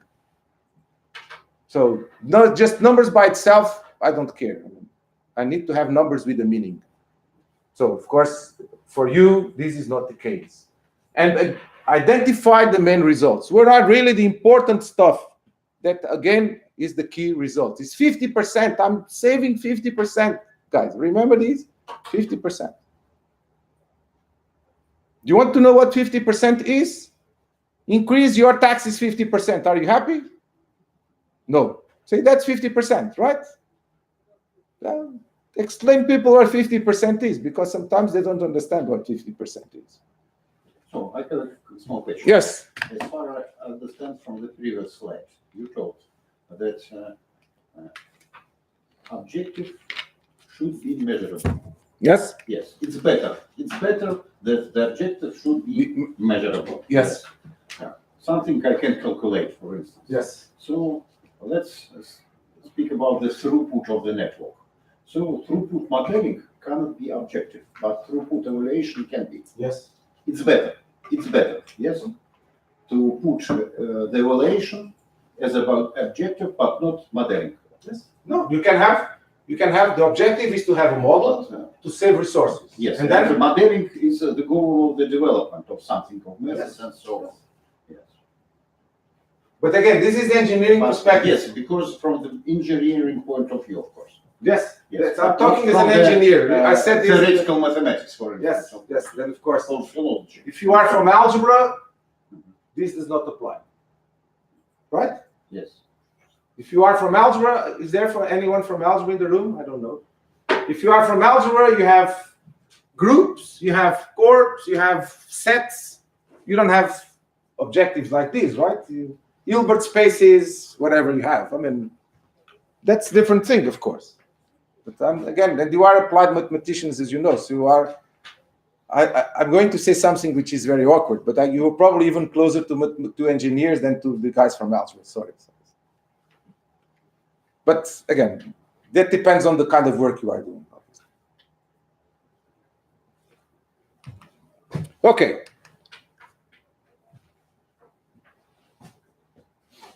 Again, the same thing. Before actually preparing the presentation, it should be structured. So do a sketch, do a draft. I want to do this. I want to talk about this. I need to show this, and then start filling it up and figure it in. So, okay, in order to, I want to present these results. I want to present the model. I want to do this. I want to do that. And then you can start preparing the presentation. So it should be structured on the side, identify the key aspects you want to show, and then you start filling it in. One of the things I don't like what students do these days is that I don't allow them, allow me to say like this, I don't allow them to start programming whatever they want to do without first having the flow charts and the structure of the model, because then they are going to waste their time, right? If they haven't structured the model, if they don't have the flow charts and all these kind of things, of course, they want to start programming as fast as possible. But then they are wasting their time because they have not structured their minds. They have not structured the information. So they will need to come back. It will be a trial and error process that will be very lengthy. They are paying themselves with time on these errors. It's basically like that. Sizes and contrasts. Each page should contain a few short sentences. See, not too many. Remember these. So headers should be written in, I'm giving here an example. It's Times New Roman 44 points or equivalent. Large font on the header. You don't want a small font here. The rest of the text, slightly smaller. Don't use fonts less than 28 points.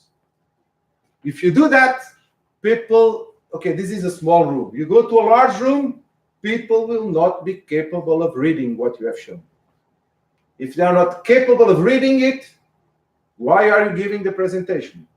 You might as well show some pictures or drawings, abstract stuff, because anyway, the purpose is the same. They are not capable of understanding what you're showing, right? So, I mean, go get some pictures. Maybe to show the complexity of the work that was done.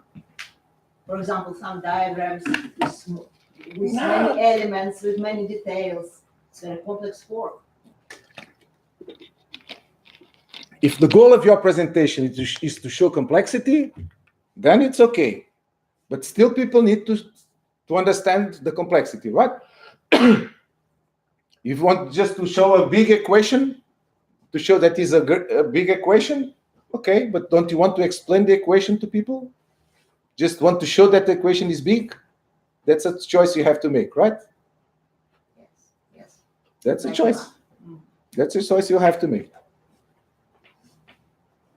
The color of the text should make a clear contrast with the background, so you can easily read the information. Sometimes people use backgrounds, and then you cannot read half of the text, basically. And all the information should be about the same size. So if you put, the difficulty of reading graphs or equations or tables is the same, right? So if you put a lot of things, again, people will not be capable of reading it. The style should be coherent and uniform. Don't have one page in Times New Roman, the other page in Arial, the other page in Calibri or all these fonts. One with a large letter, one in a small letter, one in red, one in blue. Remember, the orchestra is black and white. No colors there. You don't want the musicians to capture your attention. They are playing music. They are not there to be seen. Right? So your presentation is here to send a message, not to start people wondering why you have changed the font from Times New Roman to Calibri. Doesn't matter. I mean, that's who cares about this, right? Use complete phrases. Don't put topics, because topics means people will not capture the ideas. Sentence should be complete. The subject, the verb, blah, blah, blah. Because if you don't do this, the message will not be complete. People will not understand what you're talking about.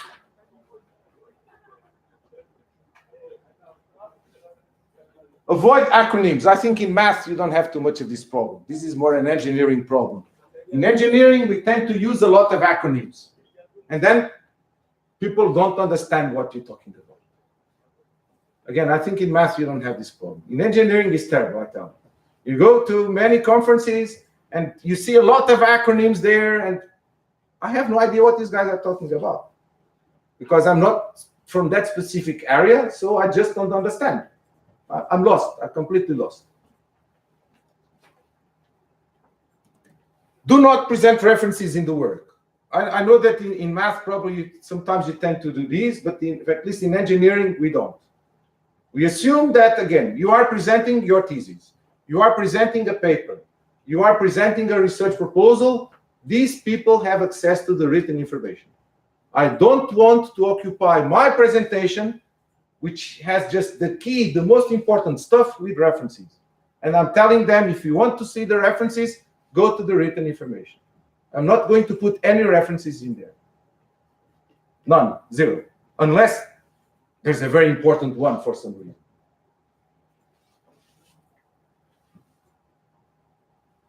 Sorry, Julia. Do not present very complex equations. Thank you for your advice. With a difficult description. I mean, you can present equations, but then you need to explain them, right? I'm giving you some examples in a few minutes. At least, again, remember I told you, this is the engineer speaking. So my apologies if not everything that I'm telling you is applicable to you, but I try to. Each page should contain a title that is related to its contents. Do not repeat the titles, and if we need, we just put numbers to differentiate. So it makes it easier for people to follow what we are talking about. But don't start saying results, results, results, results. And then you have 50 pages, results, results 30, results 31, results. Come on, results. What kind of results are you showing? Dependence on user intensity, evaluation of probabilities. Okay, these are results, but then I understand what the content. Results, results, results. I'm lost. Include a reference to the source when using figures from other sources. Plagiarism. Remember plagiarism? These days we tend to go to the internet, copy a lot of stuff that is not ours, and not putting the reference. We need to put that. Because if we don't, we are stealing information. We are using a photo, a graph of something that is not ours, and we are presenting it as being ours. You probably noticed, if you didn't, let me show it to you. You probably noticed that in my previous presentation, see, I'm always putting the source. So you can, if you want to use it, you can Google it. See?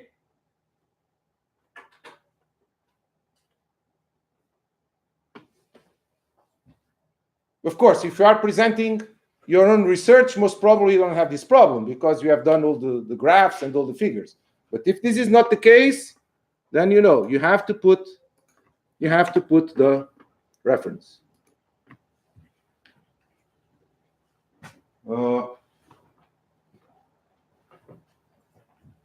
You can use this as a template, meaning what I'm doing here, I'm applying what I'm telling you for obvious reasons. This is for the students. I'm sorry.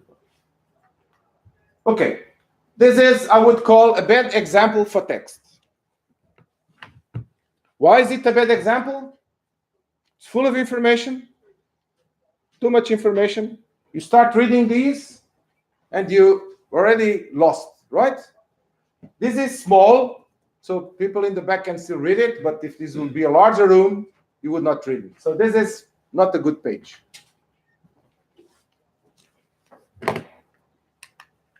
This is also very bad, right, guys? Because, see, I'm using the background. Can you read this? No. I mean, you can if you make an effort. Again, wrong. Woo! Wrong. The effort has to be mine, not yours. So this is, you should not do it. I mean, it may be nice, to show a old telephone, but this should not happen because people will not understand what's in there. It's not easy to read. Now, you can present equations, right? But say the problem can be expressed by a Markov chain. P is this, lambda is that. Now I can spend 2 minutes here explaining all of these. Probably I don't need even to have the list of all parameters, depends on how it goes. But I can explain these and everyone can read these, right? So this is a good example. I'm sorry, but I consider this a very bad example. It's small, right? Not everyone, if it's a large room, not everyone will be capable of reading all these things, right? It's full of information. And what am I gaining by doing these? If I really need to present these, there is a very simple solution. I just increase the size and I'll be presenting each one in a different page. I don't need to put all in the same page. The amount, what is important here is the amount of information.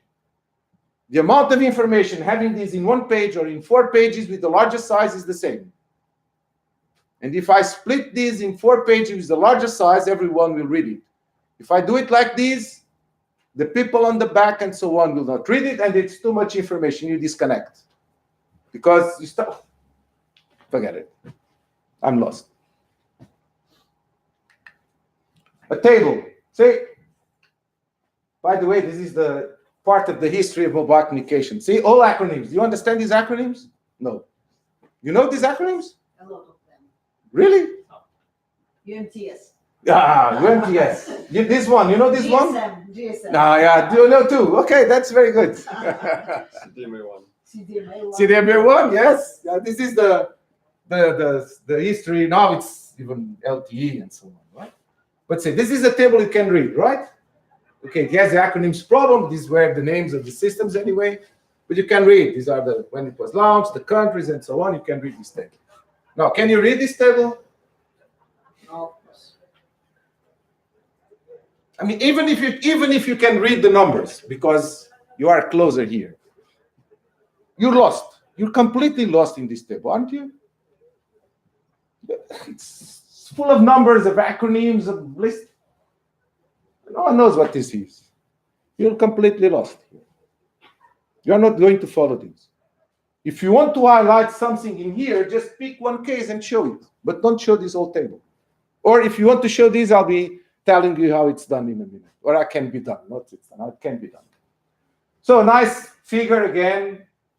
Okay, some colors, not to say that engineers are boring, only black and white, so engineers also use colors once in a while, right? But still you can use it. I'm not very particularly fond of these fonts, but it's okay, that's something was given to me. This is a good graph, I would say. So you have these, you can read, you have the caption on the side. Okay, there's an acronym, but I can explain what the acronyms mean. Very important. There should be a sentence explaining the figure. When you have a figure, what is the message you want to convey with the figure? Not in the title of the... The title is a different thing. Because the title has 2 or 3 words. And the message, probably you cannot give the message with 2 or 3 words. You need 1 or 2 lines in a sentence. Right? So it's a matter of size, if you want, or space, whatever. So put a sentence, 1, 2 lines, explaining the message of that figure. What is the key conclusion of the figure? I mean, the probability is larger than these, or there's not a strong dependence with the number of users, or whatever. It doesn't matter.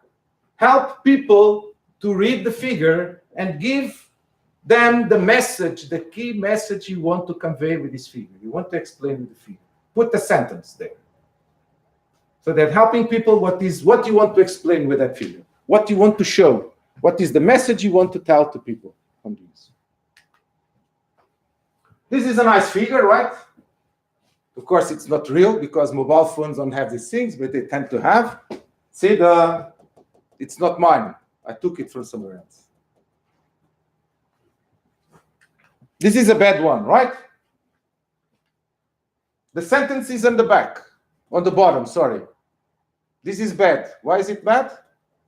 Because if you are in an audience like these, the people on the back usually cannot read the bottom. So you should put the sentence on the top, not on the bottom. And a lot of empty space in here, see? Why am I leaving all these empty? And then probably the people on the back cannot read these because it's too small. So, not a good thing to do. What are the conclusions here? See, the conclusions. Now I'm reaching the conclusions of the presentation. So, this presentation, what is the intended here? I've developed a model to save network slicing. This presentation gives some basic principles for a good presentation of a work. The main topic. Now, the content. The structure should be similar to the one of the work. What are the key messages? Fonts should be large enough so that it's easy to read the text, graphics, and so on, the size, the effort stuff. Sentence should be short and complete with well-defined ideas. Again, the same thing. Each presentation, each page should correspond to 1 minute.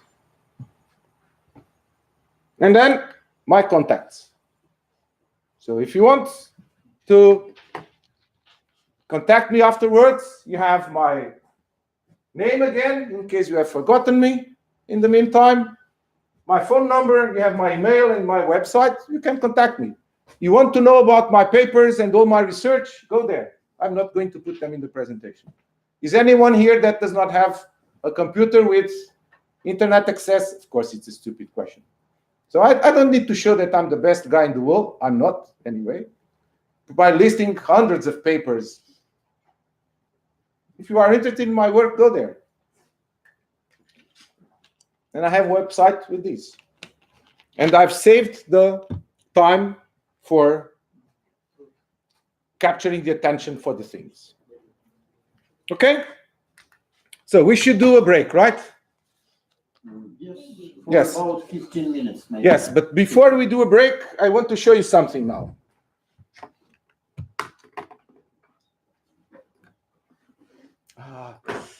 Do we have sound? I forgot. Sound. No. Oh, yes, yes. Yes? We have sound, yes. Okay, so let's see if it works. What I tell people all the time, this is how we communicate. Sorry. Louder. This is what we don't want.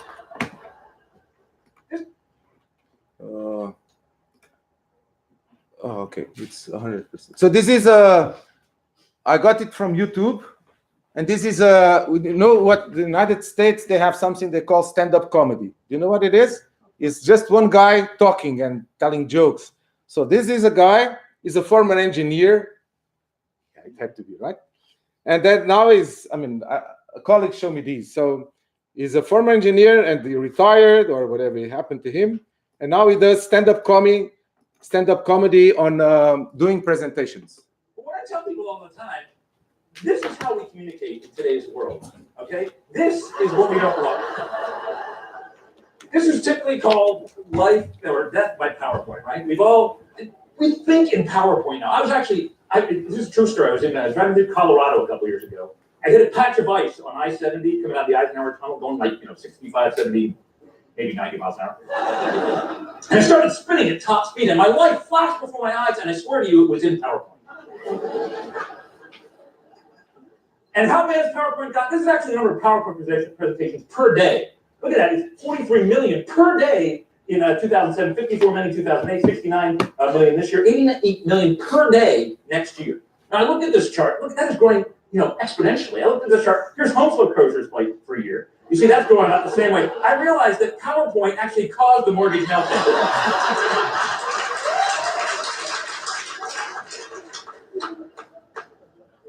So this is a thing I do called life after death by PowerPoint. Basically, don't do these things with PowerPoint. These are the things that people do that drive me nuts. And the only way to show them not to do this is to show them what not to do. So the biggest one I see, the most common PowerPoint thing, number one, people tend to put every word they're going to say on their PowerPoint slide. Although this eliminates the need to memorize your code, ultimately takes your slides crowded, wordy, and boring, you lose your audience attention before you can reach the bottom of your first slide.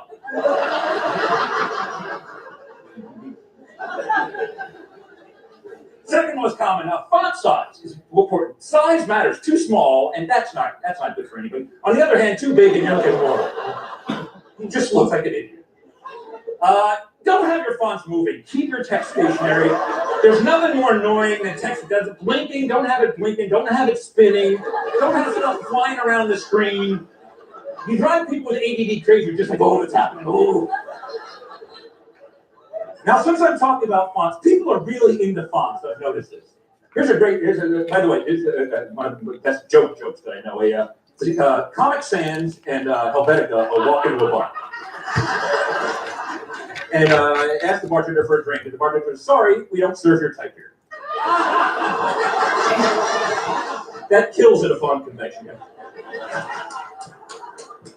Oh, that's a good one. It's Italian if I get it.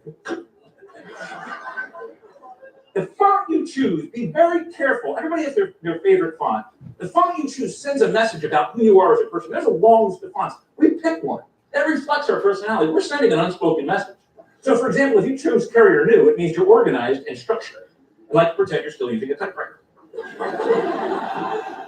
If you choose Comic Sans, it means you think you're funny. And if you choose Times New Roman, it means you're lazy, apathetic, and unimaginative, and you always use the default.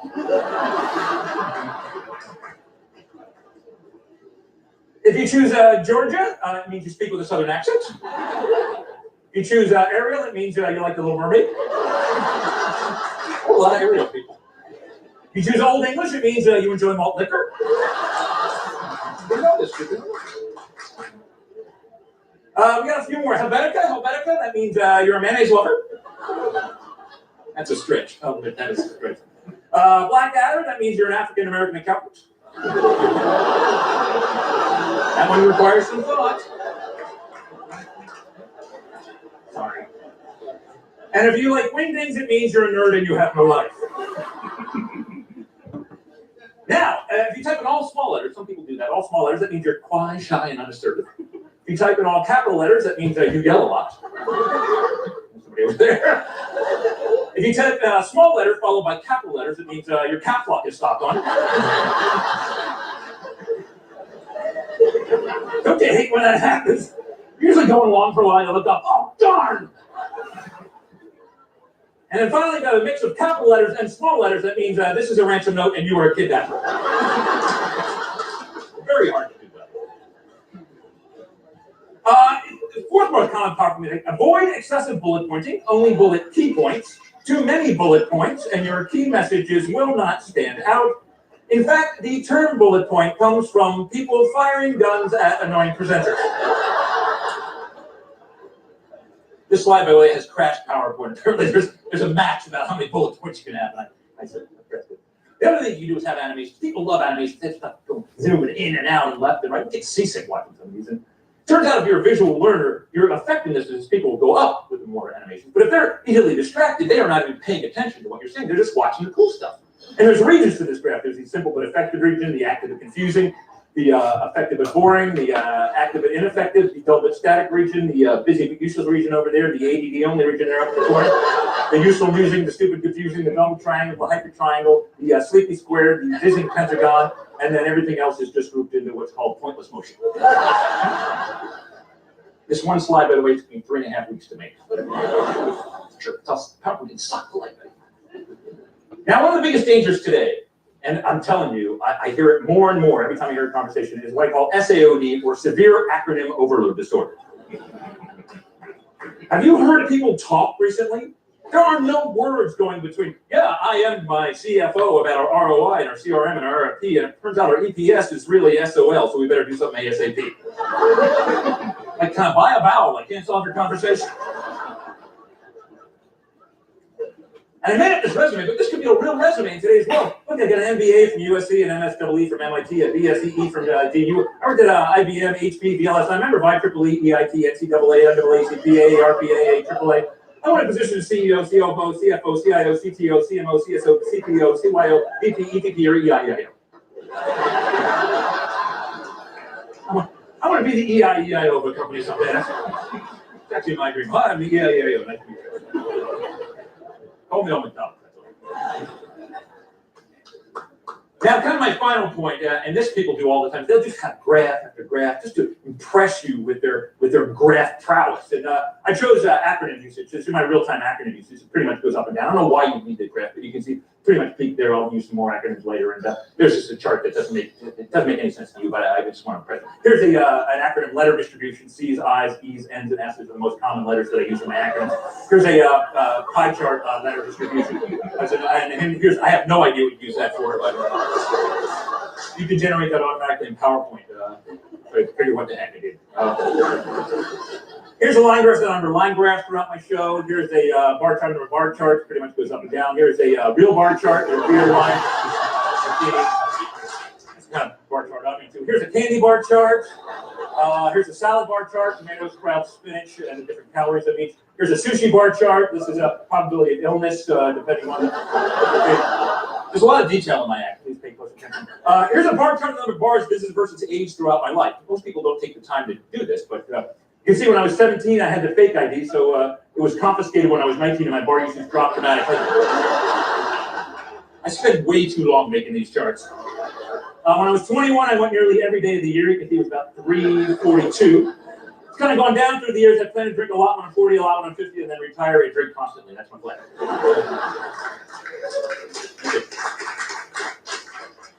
Here's a spreadsheet of spreadsheets, getting back to the charts. Here's a spreadsheet of spreads, butter, margarine, I can't believe it's not butter, mayonnaise, French onion, cheese whiz, and Patriots plus 5 over Colts. Every possible spreadsheet you can imagine. Here's an org chart of org charts, and my main org chart, my sales, marketing, engineering org chart. And here's your reorg chart. Every company should have those. And then this is interesting. This is my actual family org chart. Make one of these. It's important. Steve, our cat, runs our family. If you have a cat, you know that is true. Any animal that goes, hey, I just pooped in there, somebody clean that up. Clearly head of the family. My wife Laura reports to Steve, I report to my wife, and the remote control reports to me. That's my entire region of domain right there. Back to the charts again. Here's a pie chart of chart types, 3D charts, bar charts, pie charts. Here's a pie chart of pies for dessert: lemon, pumpkin, cherry, pecan, apple. Here's a pizza pie chart. Here's your pot pie chart. There's a better pot pie chart. Here's a pie chart with values of pi for the nerds out there. Yeah, 3.14159, 22.7, 3.14, and pi itself. We have a pie chart. I was thinking, why don't we have a cake chart? So there's a cake chart. Why don't we leave the cake out? There's a birthday cake chart. There's a wedding cake chart. There's a bun cake chart. An upside down cake chart, and then really that's an upside down cake chart. And, all right, I think I've covered all the charts. Any questions at this point? Okay. So let's have a break, Yes, yes. and then we continue. 15 minutes for coffee.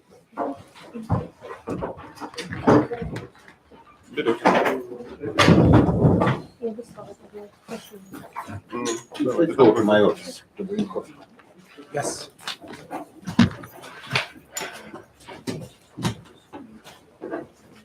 Use the most valuable thing is that you use your own devices when you're preparing your Especially to presentation. you. It's very interesting. Yes, you are very professional, of course.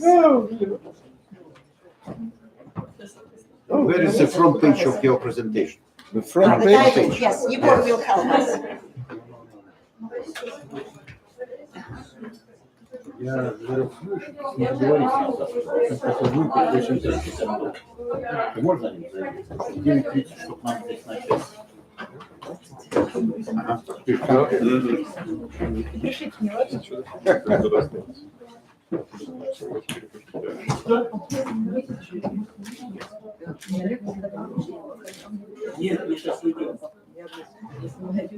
That is for our university website. Okay. Thank you. One picture, please. Yes, thank you. Егор, сфотографируйте нас.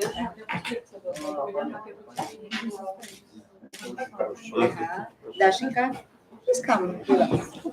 Oh, with the ladies. Now I'm in trouble.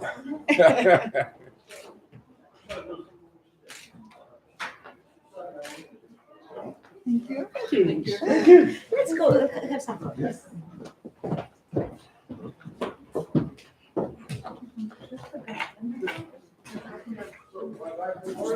Параллельно запись.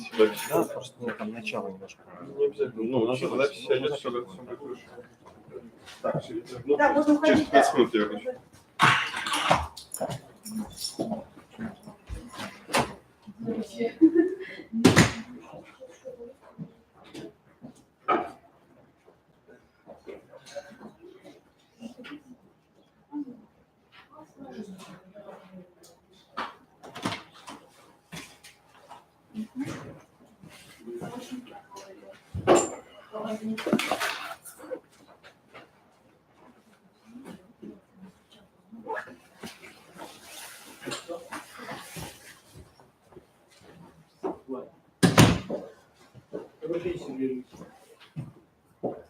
Алло. Да.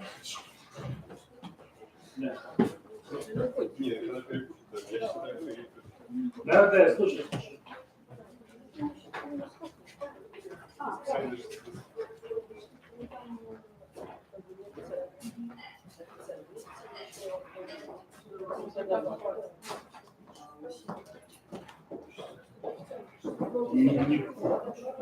Не дают никакого направления.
Хорошо.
Я понял, почему тут не работает Wi-Fi. Чтобы никто не сидел, уткнувшись в ноутбук и телефон.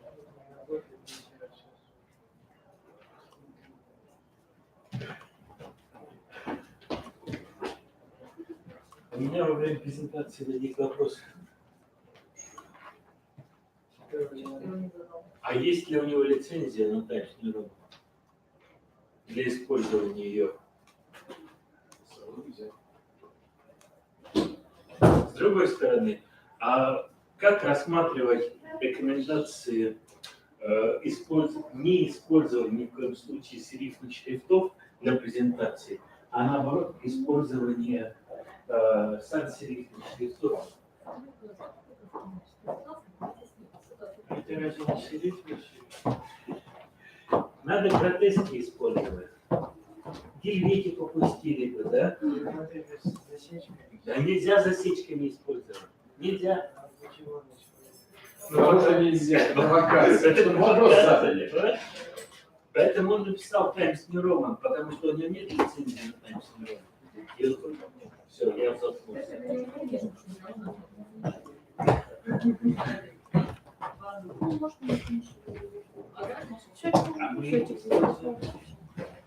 Мы используем лицензионные чистые числа. Какие? Парасайт.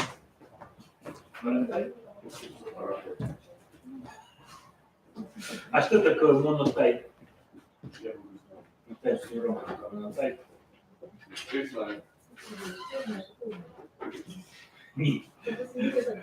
Не просто умный, а страшно умный.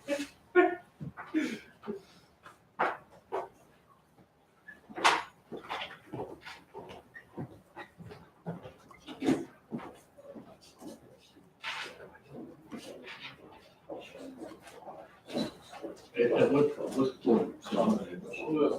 вот если деньги хотите, ну да, вот это или знаете, или деньги, да, они с удовольствием возьмут в любом количестве купюр. Они мне сообщат, и я помечу, что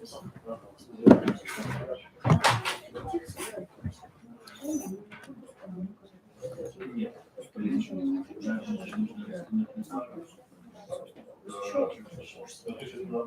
Да,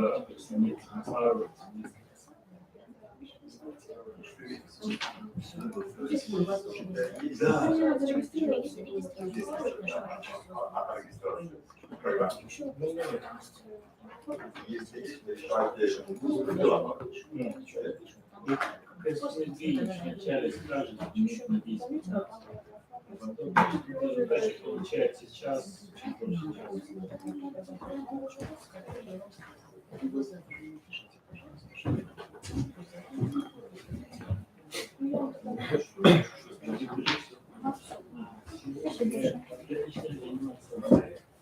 Я думаю, выкладывание пойдет в июне. То есть я до конца мая должен его сделать. So, did you get to sleep? No? No. Больше картинок. I'm speaking. As I say yesterday, your presentations is very interesting. Thank you. I speak too loud. It's difficult to sleep. Have you visited the presentation of Lьюиш last year Yes. in students' hall? Yes. Yes. But some, I also you know be a something. technical support. So as a support.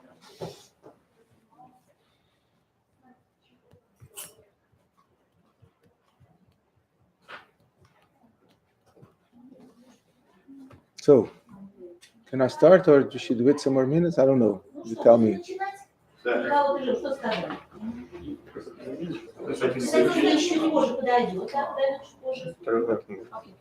We can start. You can start? Okay. Yes. Then, okay, so what I will do is I will go very briefly through the presentations, again, not as a criticism, but as a comparison, right? I want to make this clear. I don't want to criticize anyone. So this one, Igor's presentation. Sorry, Igor. Can I do it? You don't mind? Yes. Is it okay? So, okay. So, I mean, you have your name, you have the title and so on. Okay, you like the photo, that's not the key issue here. But you don't have an outline, right? Next slide. No, Okay. not the next slide. You should have the outline now, right? The outline should be there. Because then after the outline, you present your research objectives. And these, you are repeating these, right? Again, it's a waste of your time because you are repeating information that is not important. Mhm. Your message, your key message, the message you want to give to people is not this outline.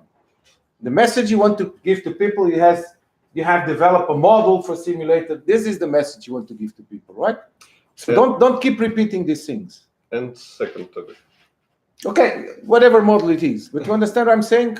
You are repeating information that is not important. Mhm. That is the key issue.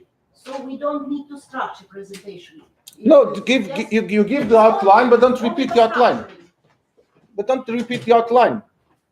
Because you are repeating something and you are repeating something that is not very important, right? The outline, you do it once and that's it. Okay. Why are you numbering the figures here? No one is looking at the number of the figures. Is numbering figures here important? No. You don't need to number the figures here because. And if you have two figures on the slide, but why are you numbering them? In a text, to mention it in our speech.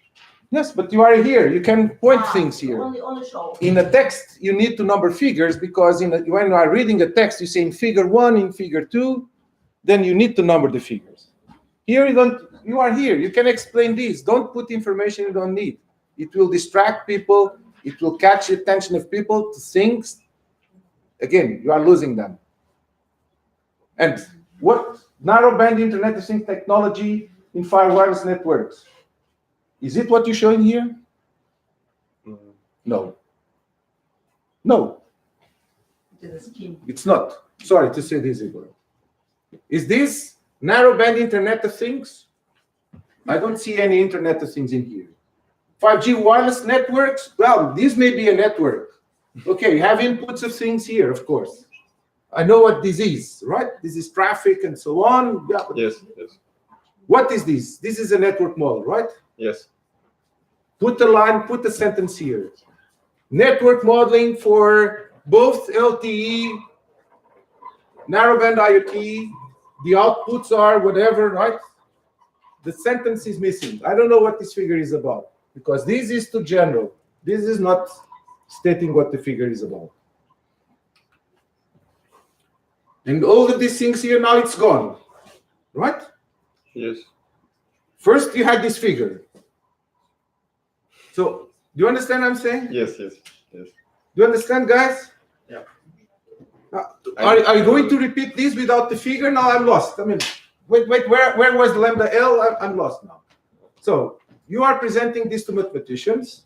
So, you can explain this. So, this is, of course, the intensity of the arrivals. This is the service, well, these kind of things, right?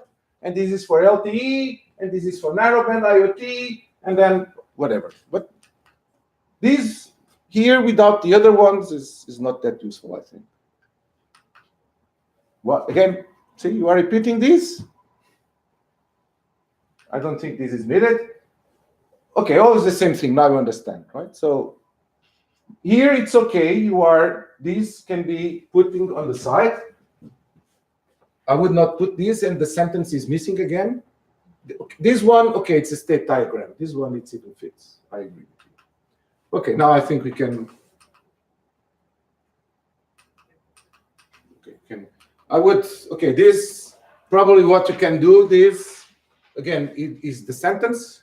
Numerical analysis, I would put results, not numerical analysis. I would increase the size of these because if you are in the conference giving to a large auditorium, people will not read these.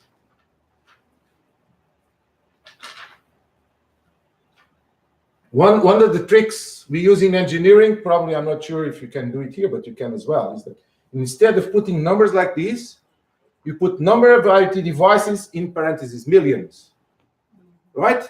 And then you just put 1, 2, 3, 4, 5.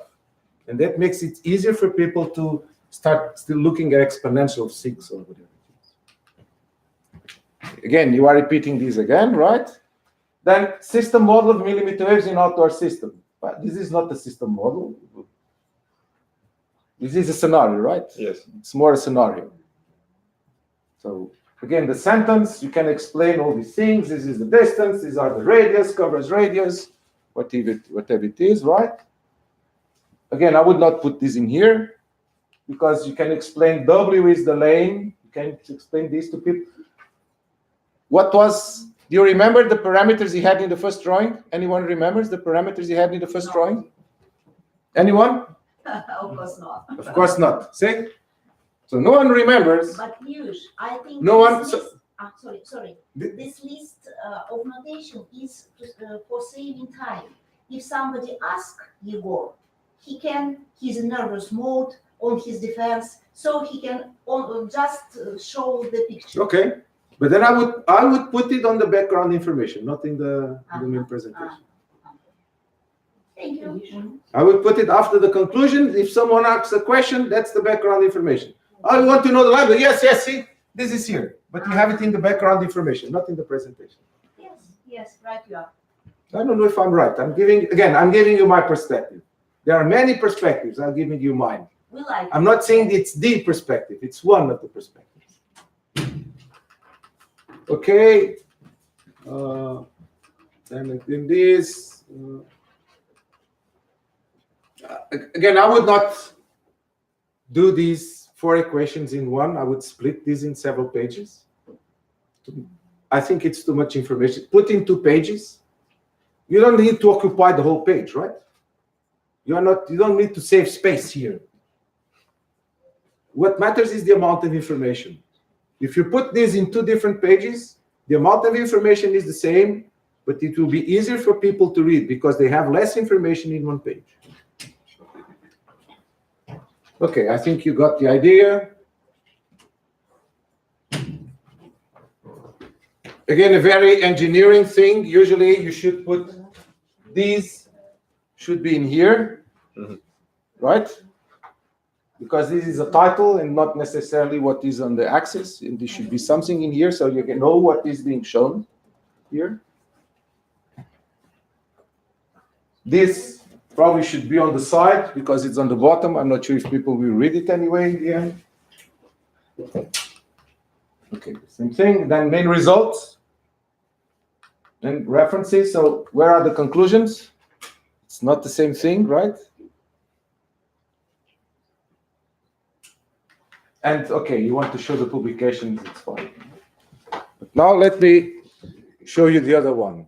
Thank you.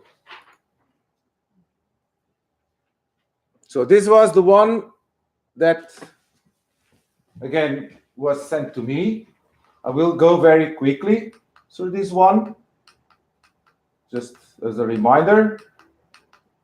It is a presentation made by my students, bachelor students, Faina and Alessia, for this conference. So this, I was sent these, again, just very fast. And I will show you what I would do, if you don't mind. Is it okay? I ask you. So I would do the cover page like this. No pictures. No. But it is with respect to the conference. I show the title of the conference, the dates, and Okay, you can do it. location. It's okay. But I would not. I want to get people attention to the title and my names. And of course, the affiliation. Then an outline. And I'm not going to show this again, right? But the outline is the introduction. For example, it could be the features of millimeter wave systems in 3GPP new radio, the system model, the mathematical model, the numerical analysis, and the conclusions. This is the outline. I would not show it again because I want to show other things. I would not repeat these. Then I would have an introduction, which it doesn't have here. What is the framework, the motivation, and so on. Because this is not the motivation, right? You start immediately with a lot of information here. And I would put some lines of text explaining people the concept and the framework without already very complicated, because this is full of information already. And people will start, where am I? I mean, a lot of information. And the other thing is that I would put some bullets to make it easier for people to read, because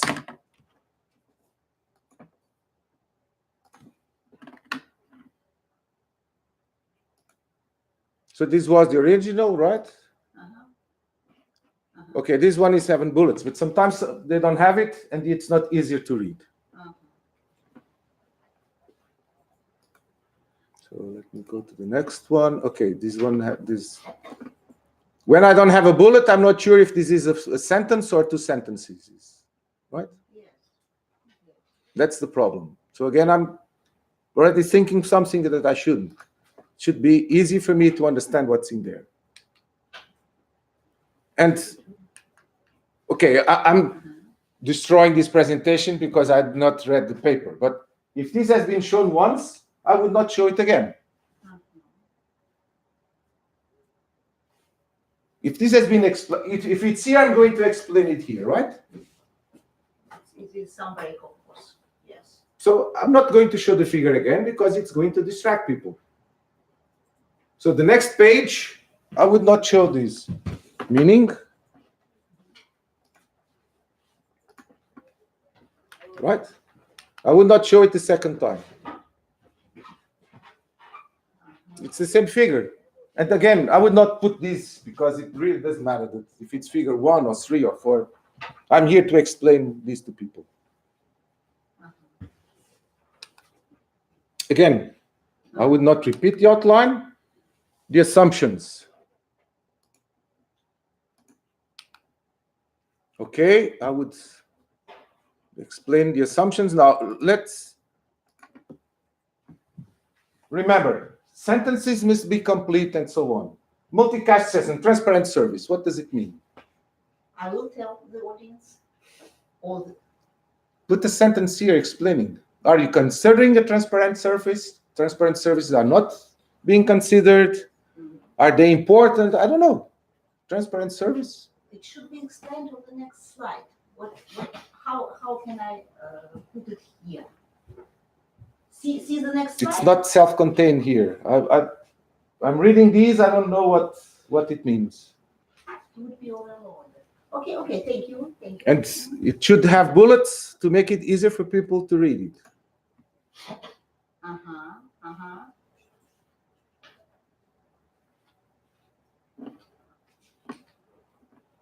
Then let's go to these. Yes. This is explanation of what is so this is source. Yes, this is explanation. But then here we don't have a sentence describing the figure.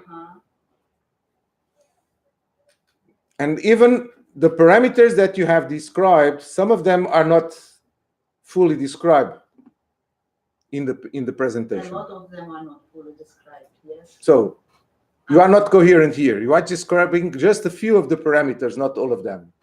Right? Right. So is it or is it not important to describe the parameters in the written text? Either you describe them or you don't, right? Because this is full of, it's XI, it's U of U, but when I go through the presentation, I don't know in the end what it means because it's not written there. Yes, some of them should be put on this slide.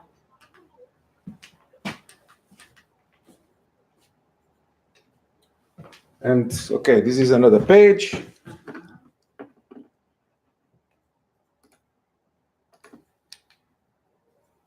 Okay, this is another one that I would put a sentence describing here. And here you are describing the parameters, which is fine. But then what's V of t or VT? It's not there.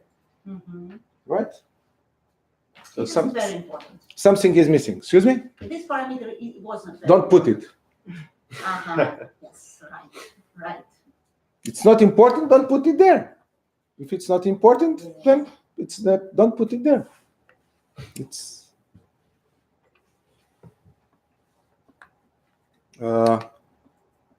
Again, this has not been described, right? Okay, let's skip this. Okay, I would not put this. What is lambda, what is mu, these things have not been described, right? And the other thing is that I would not write it. You have here, and then you have these, and I'm a little bit lost what it means. I would put it this way. Parameters, mathematical modeling.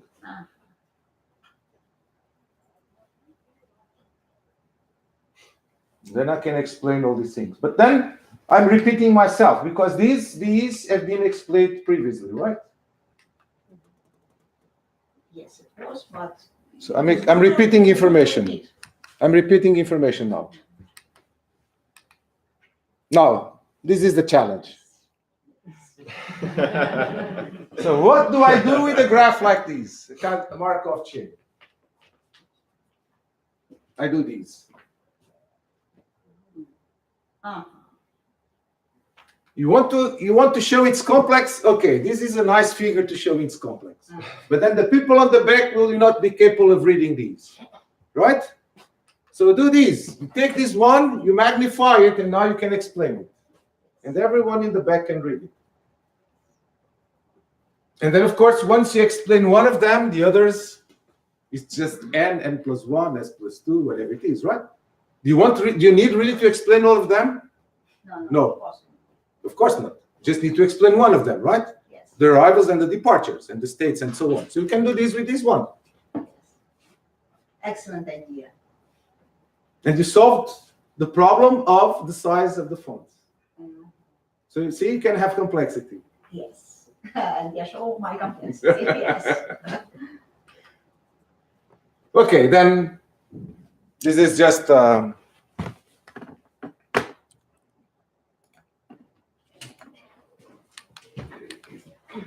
again, I would not put all of this information here.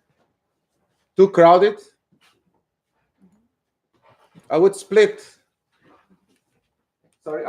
in two different pages like this, so that it's easier for people to understand. So this, instead of, I'm leaving the purple there because this is the lady's presentation. I'm joking. I think the color is wrong. I would not use it, but okay. I think it's too much color there. Again, remember the orchestra, right? Black and white. So I would not do it like this, right? Too much information. I would do it like this.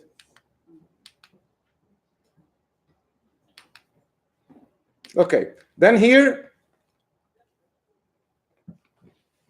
a lot of parameters, but I don't know what they are for because they are not using the equation. Transmitter power. There's no transmitter power here. I don't know why it's listed there. G and T, antenna gains, they are not here. On the other hand, there's a CB here that is not listed. So something is not. Vice versa. I can't find something which is inside the equations. It's very often the case, but not at this slide, of course. And so even the sentence, I would put it this way. To find coverage solving 12. Don't number the equations. I think you are giving a presentation. It's not a paper with equations numbered. I would put it like this. Coverage is defined by this leading to this, and then you explain, what? It's enough. And you explain, okay, now I equate this equation on RH, I invert to RA, and then this is, of course, that's it.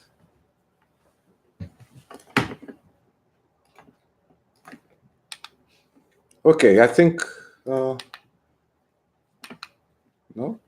what's wrong here? Okay, let's skip these now, the graphs. So this is, now there is an engineering problem here, which I will explain in a minute, but before that. You have two graphs, right? The people, this is too small. Probably the people in the back will not be capable of reading these. So I would do it in a different way. I would have this one here,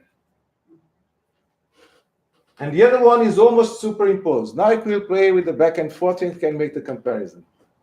See? And it's large, people can read it. And if you want, then you can put the two on this one, for example, these are two. It's even easy to put the two on the same graph. You don't need two graphs for these. So you could have a larger graph with the two superimposed, right? With different colors. You'd have a large graph with the 4 curves, and you could separate the unicast, unicast, multicast by green and red or whatever. And I would put, even to make it easier, probably different colors in here. Now we can use colors because it's easier to dash, dot, dash, that. It's easier to use colors. And now this is an engineering thing, not a mathematician one. But if you, when you're talking to engineers, you need to be careful. That's why I'm addressing you these. In engineering, a drop probability larger than 1% is a disaster. A network will collapse. Maybe even less. Maybe even less. Yeah, 1% is the maximum, right? So what I want to say is, of course, in mathematics, it's fun. I'm not complaining. What I'm calling your attention is to this thing. Depending on the audience, if you'd be giving this presentation to an audience of engineers, engineers look at this and say, yeah, mathematicians.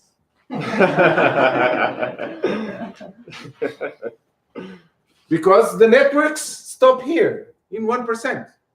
I'm not interested as an engineer what happens. I mean, let's go to 10% in a very strong case, right? Would you have a mobile phone if half of the calls you would try to make it didn't work? Would you? Would you have a car if half of the times you put the key, the car doesn't work? Would you do it? No. Right, guys? So that's the meaning of the numbers, right? 50% means every 2 times one, it doesn't work. So again, from the mathematical viewpoint, I'm not complaining. And I'm not saying you should not show these, but depending on the audience, then you need to adjust these things. Because if you show these to an audience of engineers, who cares about 50% blocking? 1% is already too much. What about qualitative Behavior. of the curves? Do you have lifts in here? Lifts, Yes. elevators. Of course, elevators. Okay.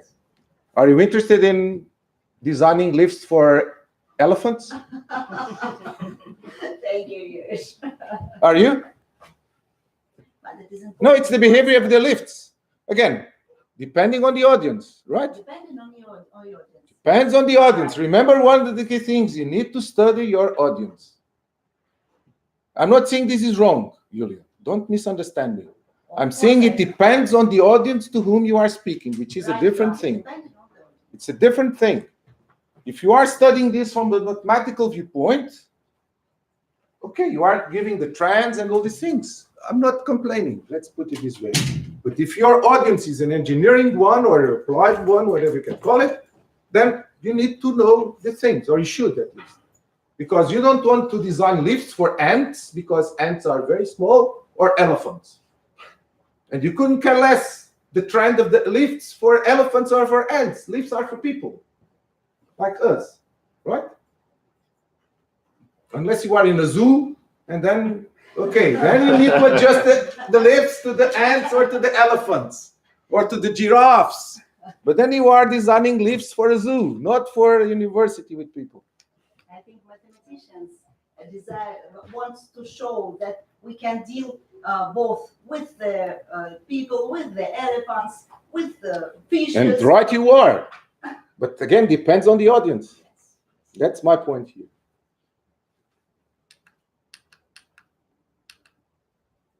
Then the conclusions. Again, this presentation, again, okay, we discussed these things. The conclusions, the model of the service, I would start by saying a model was developed for something. You want to sell network slicing for 50%, right? And then Was there a linear antenna arrays? I didn't see anything about array of antennas in your presentation. In the formulas inside the formulas. That's it. But then you are calling an attention for something that it's not even in the presentation. And the stochastic location of users, it's not too much information there either.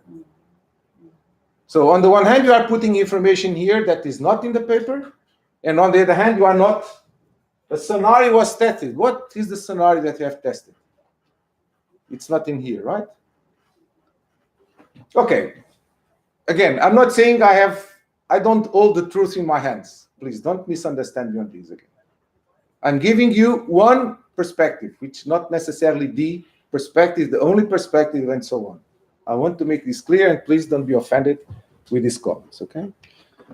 So this is, I would stop here on this, and I would go to the other stuff that we discussed, which is this one. So, that's a good one now.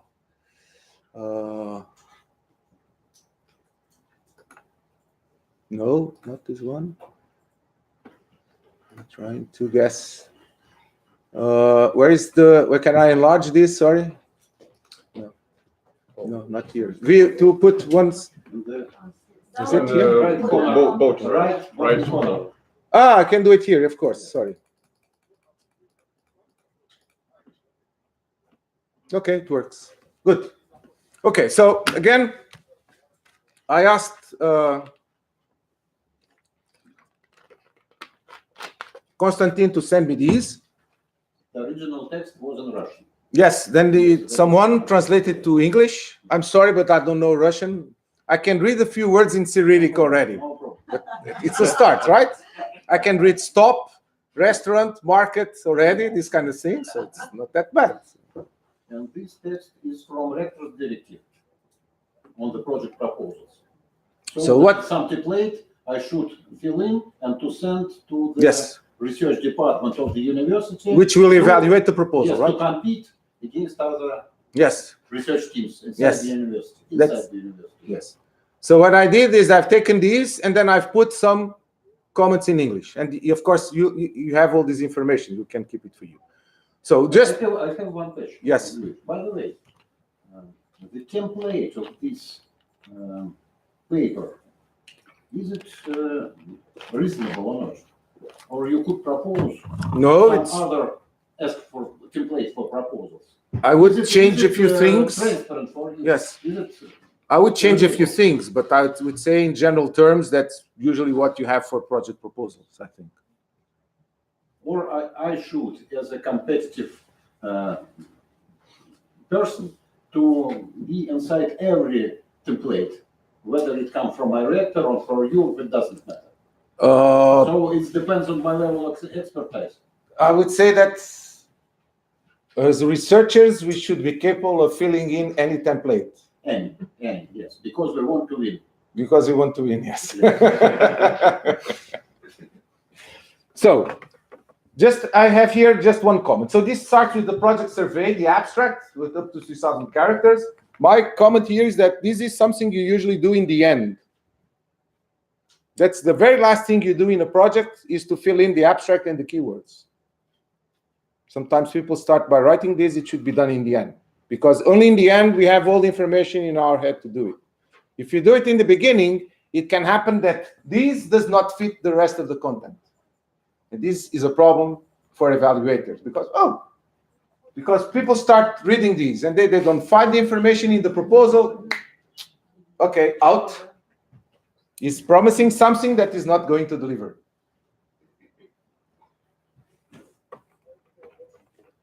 So, what I've done here, this was full text. I just highlighted here some things and put comments. So please give a summary overview of the general state of the research related to the program and objectives of your proposal. So again, objectives must be clear, tangible, and measurable. It's measurable and tangible does not sometimes means that you have numbers in that, but means that you are submitting a research proposal. So how can people see after 2 or 3 years if you have achieved your objectives? This is the question as an evaluator. You are proposing to develop a model for, let's go back to the network slicing. Okay. That's it. What are the assumptions? What are you taking? What are you taking? What a stochastic approach, or is it deterministic? Is it for birds or for people? I don't know. I mean, can Tangible, you mean, Lьюиш, I'm sorry. tangible means that For instance, I will Something- create a laboratory in two rooms with the following environment in order to do things. Yes. something So these tangible two that rooms you are can. tangible. Yes, tangible. Tactile. No, again, even if you are doing something in algebra with Hilbert spaces, Yes, I see. you still in the end you need to show that people reading these need to like your idea, right? And I'm going to develop Hilbert half spaces or whatever nonsense you want to do. And the reason is because the space is too large and half I can fit in my room. Giving a lot of nonsense, of course. And nevertheless, I will continue my.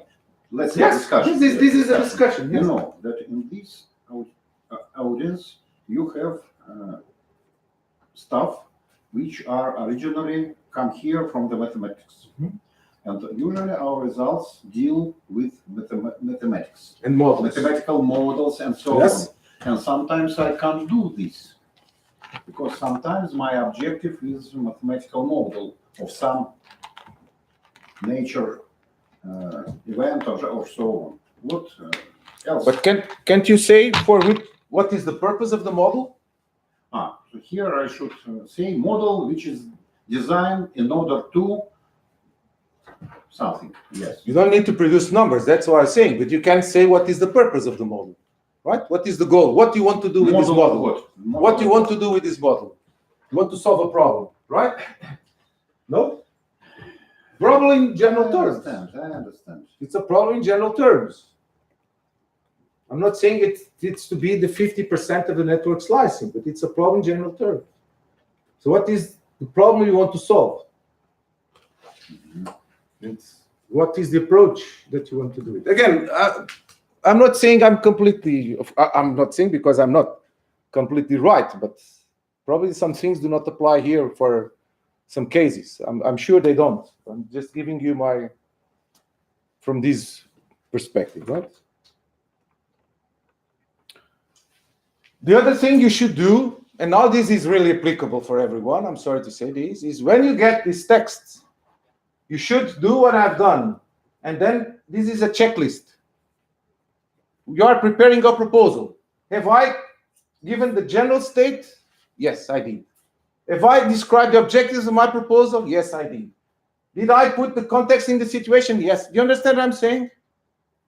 It makes it easier for you to write the proposal if you do these kind of things and you use it as a checklist. Because then in the end, you can check, general state. Yes, it's here. Oh, the objectives. Yes, right? Now it's applied for mathematicians as well. I'm sorry. Don't be sorry. You are a mathematician too, as far as I remember. So they need to be concise, self-contained. Am I being concise or am I being too wordy? Is it self-contained or I have a lot of things that are not there? Okay, now, again, topical published contributions by other researchers. Have I put just my own papers or have I put the papers of other people? Your own. Are my own papers there? Checklist, check. Preliminary work. Research, summarize your own project. Relevant research activities. Research work in the same area of the proposal, right? Because if you want to submit a proposal in Hilbert spaces, you're not going to say that you are an expert in, I don't know, finite elements. They are different, right? You can be an expert in finite elements, but is this expertise good for you to work in Hilbert spaces? I don't think so. So the evaluator, okay, is the best guy in the world in finite elements, but he wants to submit a research proposal in Hilbert spaces. So he doesn't have the competences. He doesn't have the skills to work on Hilbert spaces. So how can I trust that he is going to achieve the objectives? So I need to show that I'm an expert in Hilbert spaces, and then yes, I will get my proposal through. And results achieved so far. This means that the papers that I have published with the models that I've already developed in that topic, so that people look, okay, this guy has done a lot of work on Hilbert spaces. He really knows about the topic. So even there are some things I don't understand, but he has published so much work there, I'm sure it's true. And he's very right in submitting this proposal, because, I mean, he's an expert, right? Provide information on the expertise in the research group. So competence in the area of the proposal. Previous papers. You have supervised already PhD students in that area. You have already international cooperation in that area. So you are really competent. You have done a lot of stuff in that area. People believe that you are capable of doing that research proposal, because you are showing that you really have done already a lot of stuff there. Okay, survey on project-related publications, submit on papers, report and discuss on publications, submitted papers, publications of other researchers. This is basically a state of the art somehow. Link the proposed work with previous papers, showing what has been done. Very important, what still remains to be developed. Because then, if you are such an expert, and then the question, I mean, but this is all done, right? Why does he want to continue on this? Because it's done. He has been publishing in this area for 100 years. So it's, come on, this guy's old-fashioned. We're not going to fund him. No. I'm working in this area for 100 years, but this still remains to be done. The half spaces of Hilbert are not done. Just the 3/4 are done. Whatever. Right? Highlight that to the reviewers so that they understand what still remains to be done.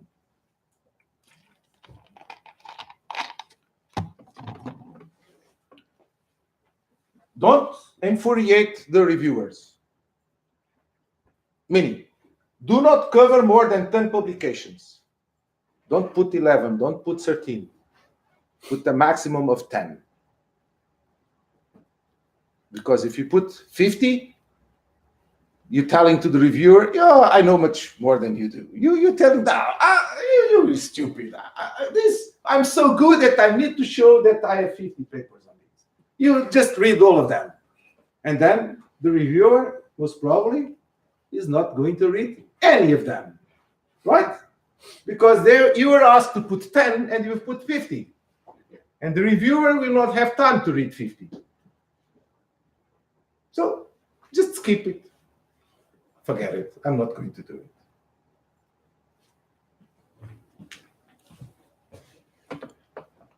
Okay, if applicable, I don't have any comments here. Now, objectives and work program. Please give a concise description of your project's research program. So, research program, basically, again, general objective. What do I want to solve? The assumptions. I think this keeps being valid in mathematics. You always need some assumptions. Scenarios, I'm not sure if this is valid in many mathematics, but in some is. What is the scenario I want to solve? It's the road, or it's inside the building, or whatever. Doesn't matter now. Perspective for model development. So I'm going to develop my model using finite elements. Not method of moments. It's finite elements. It's different. Because method of moments has this and this and this, but finite elements and this and that and that. And this is much better than the other one. So the finite elements is the best approach for solving this problem, not method of moments. Parameters for input and output. Again, maybe some things don't apply here. My apologies for that again. But what are the input parameters I have in my model? Am I going to consider 100 input parameters? I will not. For sure, it will not work. I need to pick the most important ones. VT was not important, right? So I'm not going to use it. But the height of the antenna is important. I'm going to use the height of the antenna. What are the output metrics I want to analyze? The blocking probability. All the blocking probabilities of all users, or just the user on the street? Not the one inside the buildings? Whatever, I don't know. And the scientific objectives, again, clear, tangible, and measurable. Measurable in the sense people knowing, give something to people that in the end they see you have achieved your objectives.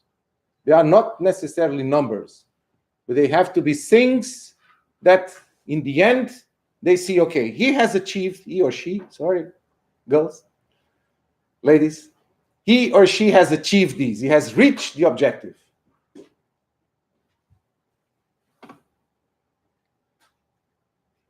Expected results. Please formulate expected results. I would say that there are many types of results. You have scientific results, which is for what the model is for and the output metrics that you have. You have dissemination results, which is papers in journals and conferences. It's a different type of result, which is very important in academia. Q1, Q2, impact factor, blah, blah, blah, blah. Give target journals and conferences. Don't say, I'm going to pay to publish 30 papers. That's nothing. No, I'm going to publish a paper in IEEE, sorry, my case, IEEE transactions on communications, IEEE, whatever, doesn't matter. Show that you are aware of which are the journals you are targeting, and not just journals or conferences. Number of publications. Don't put, I'm going to publish papers. That's nothing. That's part of our profession. When you say, I'm not sure, do you know this notion of quantity of information? No. You know this? No. Okay, quantity of, in telecommunications, this is not even engineering. In telecommunications, we have something, it's related to entropy. Yeah. So, quantity of information is the novelty of the information I'm giving to you. That's a measure of quantity of information. That's how we measure in telecommunications the quantity of information. So, you are sitting here hopefully because you are receiving information, meaning something is novel for you, and you are not bored of listening to stuff that you already know. Don't put things that people already know that you want to do. Publishing papers, of course, people know. That's part of your career.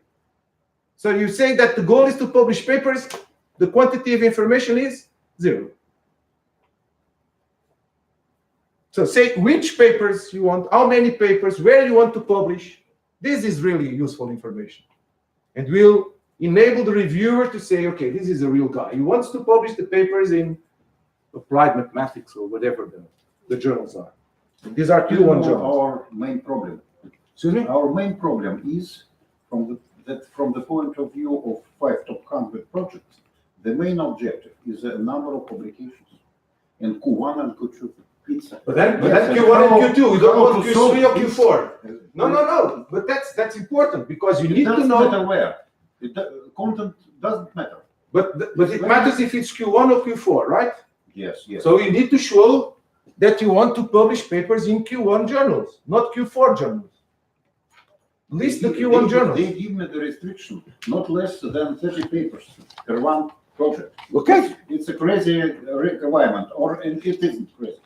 It's not. Let's take which journals they are. Then you have networking results. No, I know. Networking results, very important.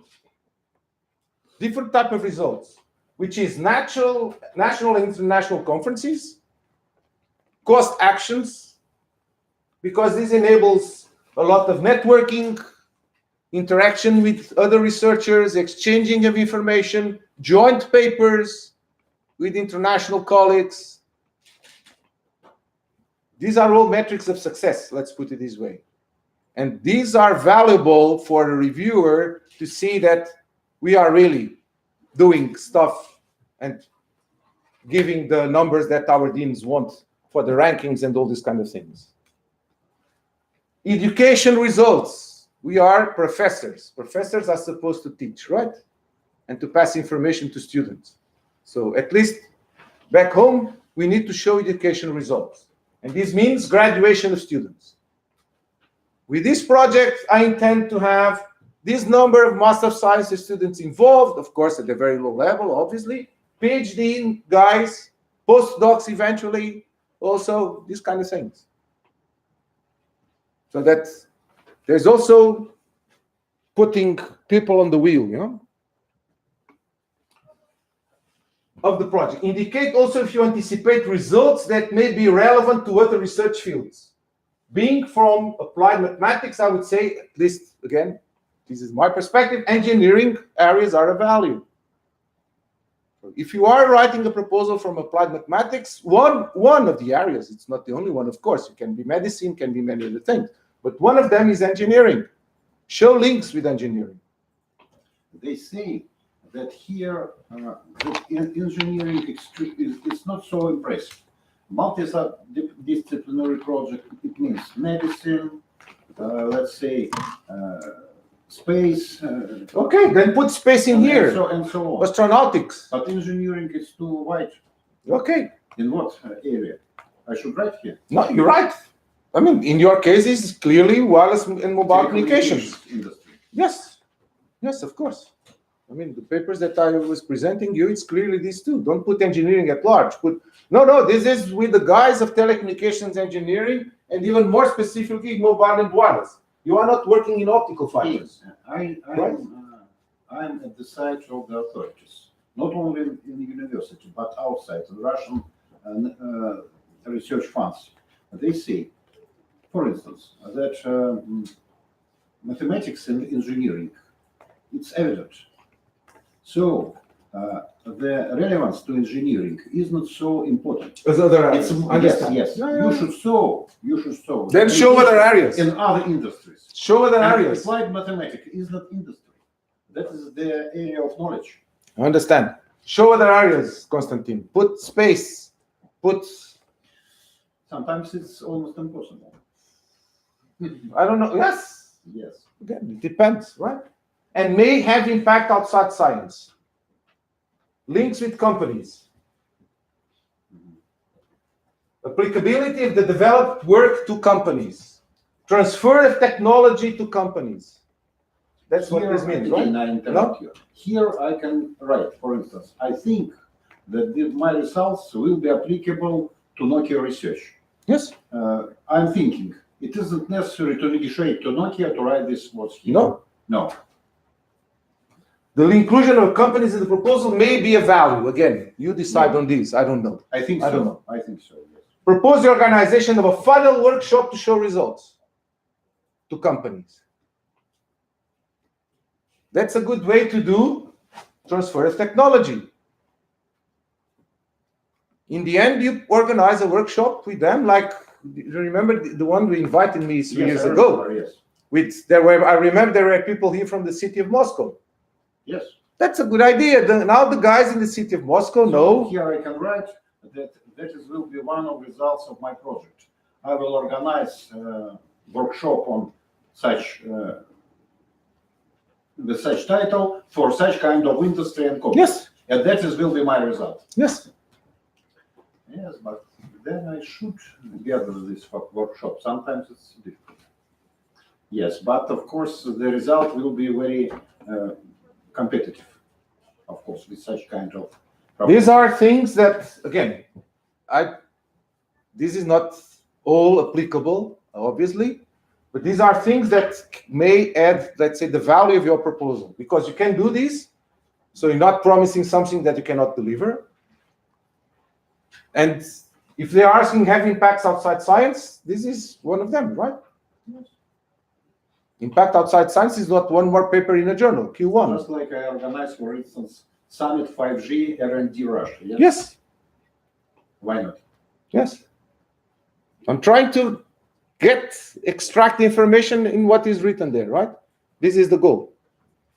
Concepts for problem solutions, proposed research methods. Please provide a description of the methods you plan to use. Show that you have precise ideas on how to tackle the problem.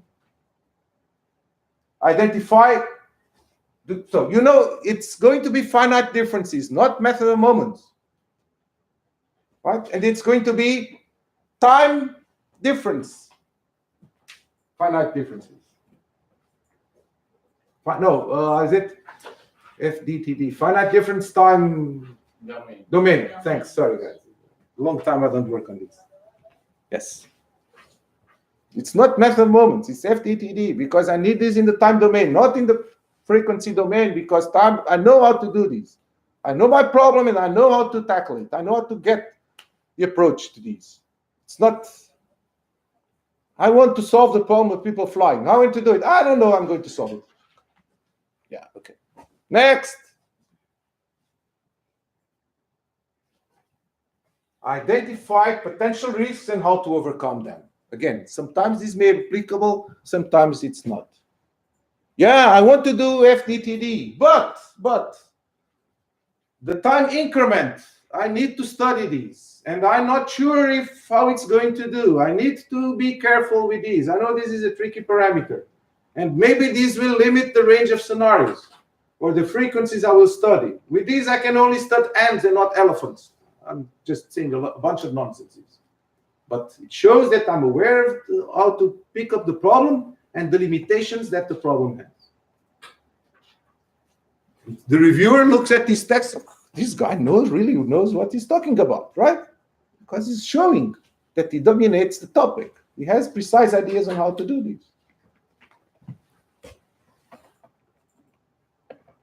Work package and milestones. Now, I think this is something you are not very familiar with, I can imagine. But we do hope. Okay, so this, then of course, it's what methods are already available, what methods need to be developed. Again, a checklist. Remember the checklist, guys? Checklist. Checklist.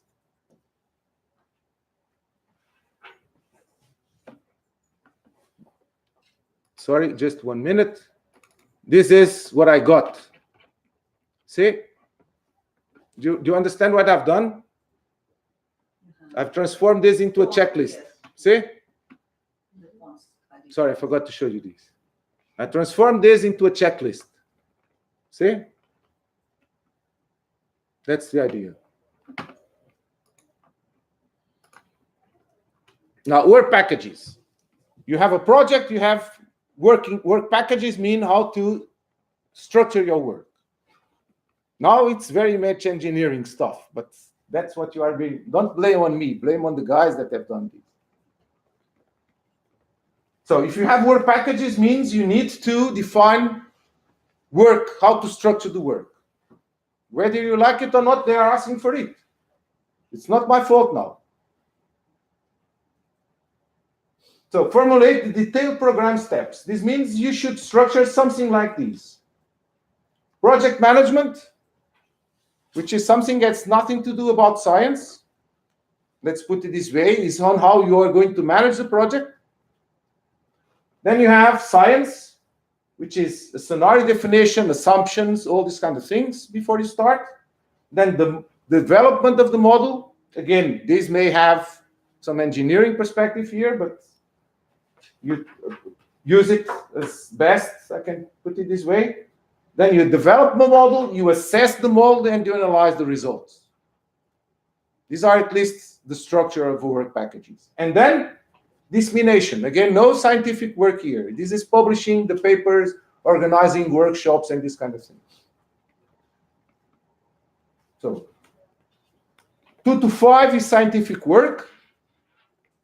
1 is project management. It's not scientific, if you will. And this is being a journalist in commas, right? He's telling others what we have done. Q1, number of papers, that's what's in here. Now, once you define these or something similar, again, you need to indicate the leader of each work package. So who is the person responsible for each of these working packages, of these teams? The project leader should be the guy in charge of project management. Don't put another name. Because if you put another name, the message you are saying is the project leader is just to give his name. It's not working. So he's not, the project leader is the guy just showing off. He's not doing the work. So I'm not going to rely that this is going to be achievable. Identify who is doing what. You have 5 people in your team saying, this guy is doing this guy is doing that, and I'm going to hire 3 PhD students. Yes, you still don't know the names. It doesn't matter. PhD student 1 is going to work on this. PhD student number 2 is going to work on this, and so on and so forth. present a PERT diagram. Probably you don't know what this is, but it's very simple. Do you understand? This is project management, which is interacting with the 4 scientific tasks. Project management is interacting with all the other tasks. Yes, Konstantin. Question. What will be if, within some reasons, I will violate this project plan? How will I will present the results? Because the results should follow this working plan or not? What do you mean violate? Нарушить.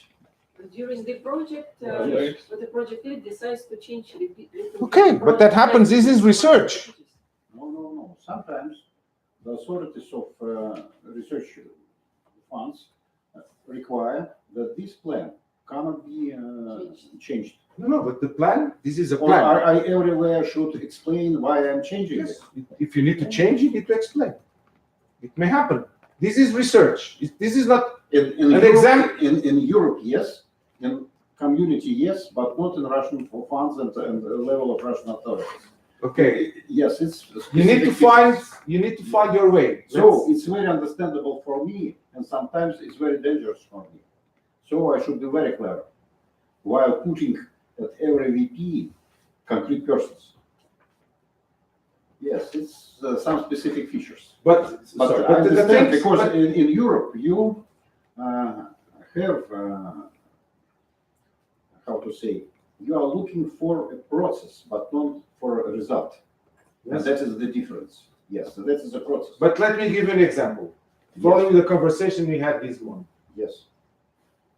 You have people that are experts, let's put it this way, in simulation. And you have people meaning colleagues, right? That are experts in simulation. Colleagues that are expert in the mathematical modeling. So why don't you say that the person which is an expert in mathematical modeling will mostly work in here, or we're responsible for this one. The person that is an expert in simulation will be responsible for this one. For example, right? Doesn't it make sense? That, I mean, you're trying to fit the competencies of the people to the groups that, but again, you know best on how to do this. I don't want to teach you. I'm sharing information. Remember, guys, I don't know the Russian reality to the point of telling you how it can or it should be done. Sorry. My apologies. I don't have that knowledge. No. But I'm sharing information with don't you. Be sorry, because this plan is very attractive, and we know this plan. But sometimes I should hide this plan inside the proposal, because this plan is dangerous for me at the second year or at the third year, because they will ask me why you changed this plan. Okay. Yes, and then here I should write some general things. Yes. Okay, Konstantin. Then Features. Yes, but and of course this way is very reasonable. This is again. At least I should have it in my mind. Yes. Yes. Okay. In my internal documents. So this is what it's called the PERT diagram, which means there's a flow in between the scientific tasks, but then the one which is project management and the one that is dissemination, they are on the top and on the bottom, right? And then you can even have, so they are asking for milestones. Milestones means I have, by the end of month 3, I have my preliminary result scenario has been defined. This is a milestone. By the end of 3 months, the project starts, the preliminary scenario has been defined. And by the end of month 6, after 6 months, the scenario has been defined. This is a milestone. And you can define many others, like these. The assumptions are defined at the end of month 9, for example. I don't know, I mean, all this kind of thing. This is what they're asking for. They ask for milestones. This kind of thing. Then present the contributions to be made by the project members. And in case by outside partners, and leak the statements and so on. I would put here that you define intermediate reports to be delivered at certain key dates. And who will be contributing to these reports. I mean, again, you don't need to put the whole list of people, but say, I will hire 3 PhD students and they will be contributing to the scenario definition. And the person in charge of simulation will be the person in charge of this it's an internal report, but it's a way to share information among the team, between the team. So you can say you have an intermediate report with the scenario definition, which is edited by the person in charge and contribution by PhD students. I'm not saying you need to put all of this information, but this is somehow what's being asked in here. Contribution to be made by the project members is these kind of things. Whether you want to present it like this or not, that's another matter. Present the coordinated schedule for the project work. The quality of the work program is a critical factor, crucial for design. The measuring resources are necessary for successful processing whether the project should be funded. Again, the duration of the project should be phases. You have a start phase, update of the state of the art is usually something you should do. You already presented something in the proposal, but your proposal has been submitted 1 year ago or 6 months ago. Probably in the meantime, there are new papers on the topic. You need to update the state of the art. Define canonical scenario, assumptions, reference scenario, whatever, that is going to be taken as something that you need to use as a reference for everyone. If you have 3 people doing a PhD thesis, define a street with the same width and length, so that in the end you can show these. Because if guys have all different lengths and widths for the street, they cannot compare the results, right? Then the model development, model assessment, analysis results, dissemination and closure. You have to write reports or these kind of things. Then there is a Gantt chart, which is a way to show this evolution in time. The work packages.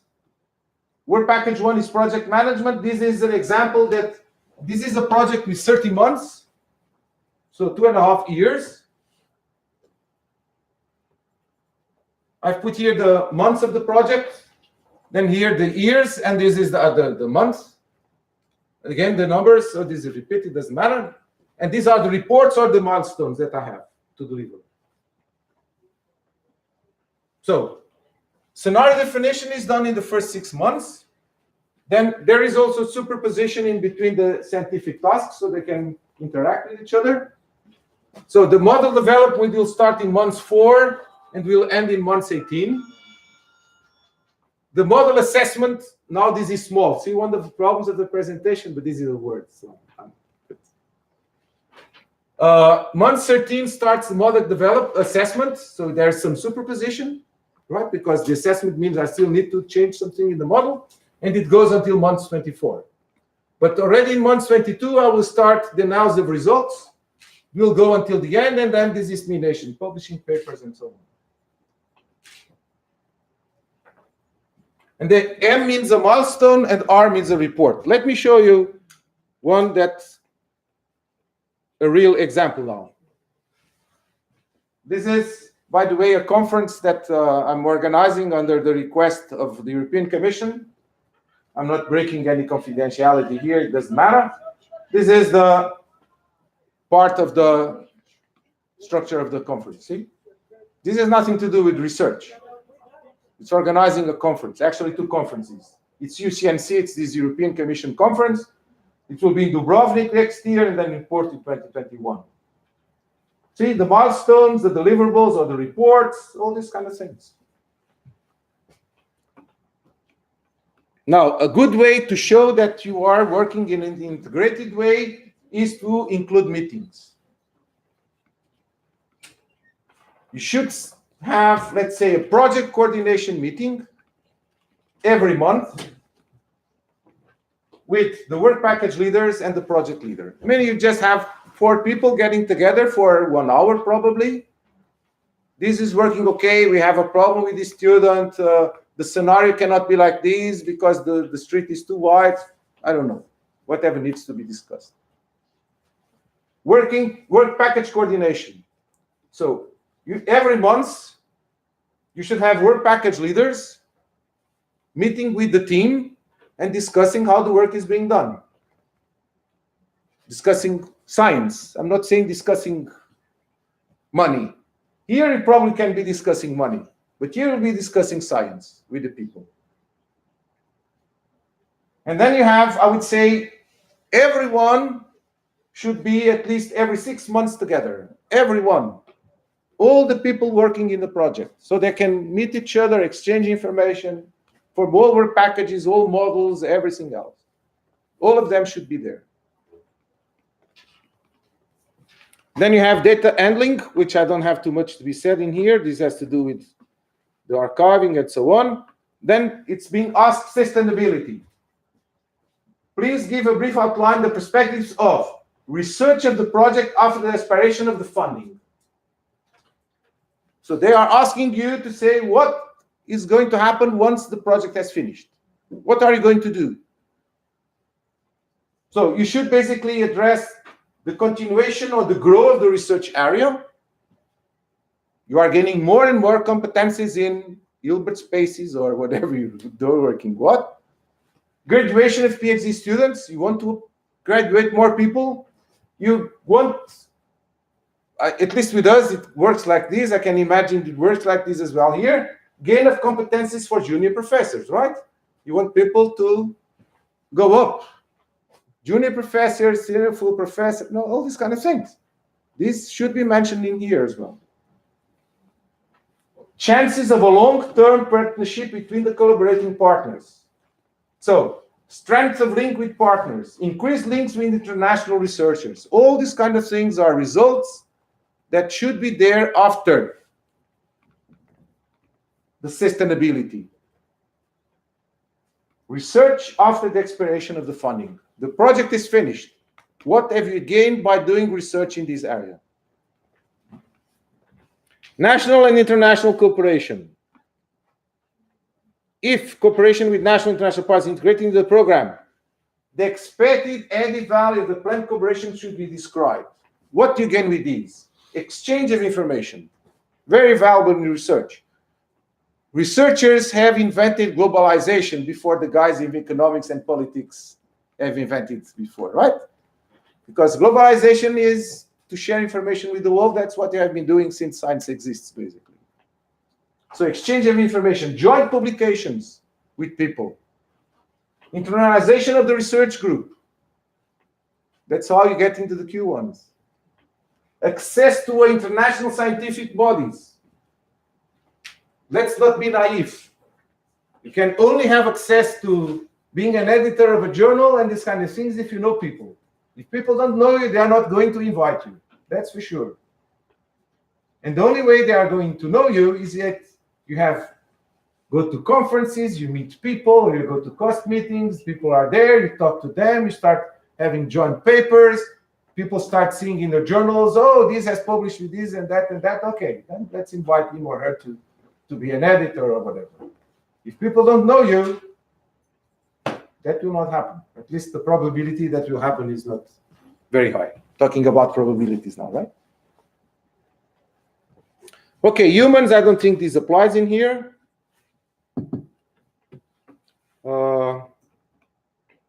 Okay, I think I've finished. Bibliography, it's requested funding. Yes, this is more or less done.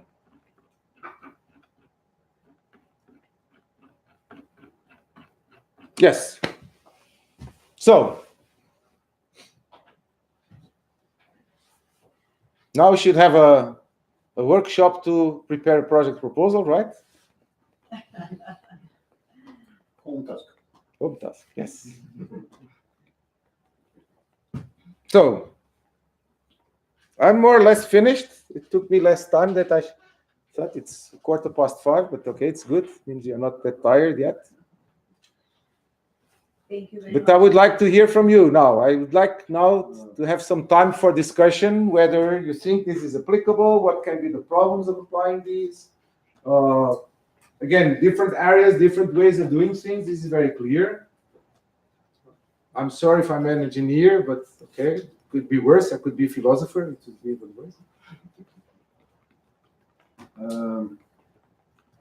Of course, you understand, I think that here I can calculate we have about 90% of PhDs, and some of them full professors. Of course, I know that my colleagues are very qualified people.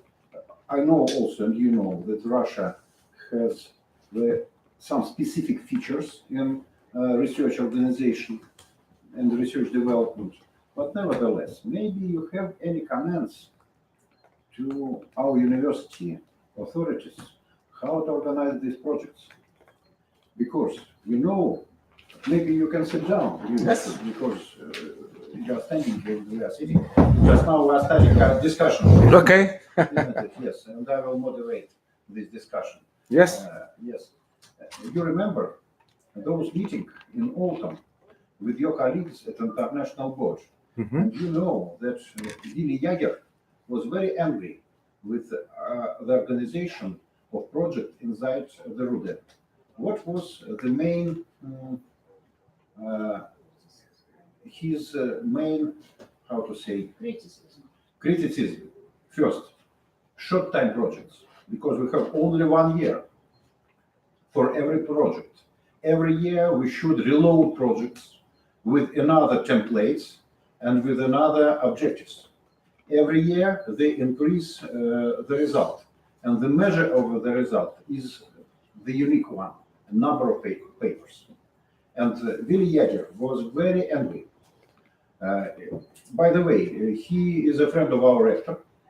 He is telling them this criticism, but rector answered, please, Willy, you should understand that my people will scope. And main result for me is the number of papers and the number of citations of these papers. And that's all. And that's all. By the way, I'm a member of Science Foundation in the Higher School of Economy. That is as MIT all over the world, High School of Economy is MIT inside Russia. Mm-hmm. Yes, 100% of ranking. Yes. By the way, they are working just like maybe all science foundations all over the world. They have a competition, long-term projects with such kind of proposals and so on. But our university is another one, just like it was maybe in China. You remember, they had nothing to do but to make a big jump during a very small period of time. But is it the unique way to get some results? And I'm sorry, one moment. And rector, by the way, during 2 years, our university from 800 is now inside 500 US ranking. So rector answered, I have a result. But he don't want to listen that research will be destroyed. That is destruction. So have you any comments about this? It's quite open conversation. Yes, that's the idea. Very open. I think, okay, first, I fully agree with you that the research project should not be 1 year. It's almost impossible. It's almost impossible. And this means that if you are really doing real research, I don't believe that in 1 year you can really go from the start to the end and publish a journal paper. Meaning with, okay, if you have one person that is doing nothing else but that, but professors need to teach and all these kind of things, of course. So I would say that the only person that can do that is a full-time researcher or a postdoc, which ends up being a full-time researcher. A professor cannot do that because we need to teach, and a PhD student cannot do that because he doesn't have the, how can I say this, still the whole machine working to produce efficiently in 1 year from, that's why he's still a student, right? I mean, usually a PhD student is 3-4 years. It's not 1 year. So there's a reason for that. Because in 1 year you cannot. I didn't capture. I'm sorry, I didn't capture it. So As far as I understand, postdocs is means one of the mechanisms of solving this task.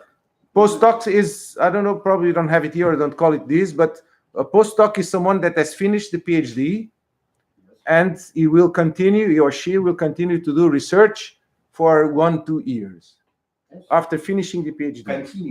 Continue. Meaning he has done the thesis on something, and when this person has done the PhD on something, he or she didn't solve all the problems, but he's still full of knowledge in the head. And in 1-2 years that follows, he will continue to do this line of research. Otherwise, the scientist is a researcher, which Yes. is hired by me to solve concrete tasks inside the Yes. not Yes. postdoc. Not a postdoc. Postdoc, yes. Yes. I mean, if you hire someone that is a researcher and telling this person, okay, I have this problem, I want a model for the movement of people in streets with benches in the middle. You have 1 year to do these. I mean, someone knowing mathematics can do it. Whether the model is good or bad, that's another problem. This person will do it. But I think that usually when you have a research problem and a research project, this should be 3 years or something like that. Less than 3 years, it doesn't seem to be that good. Serious, let's put it this way. And that does not mean that you are not going to publish. Of course. The life is continuing. Life is continuing. This project, yes. Yes, people will Yes. publish, of course. Now, the matter is, where are you going to publish?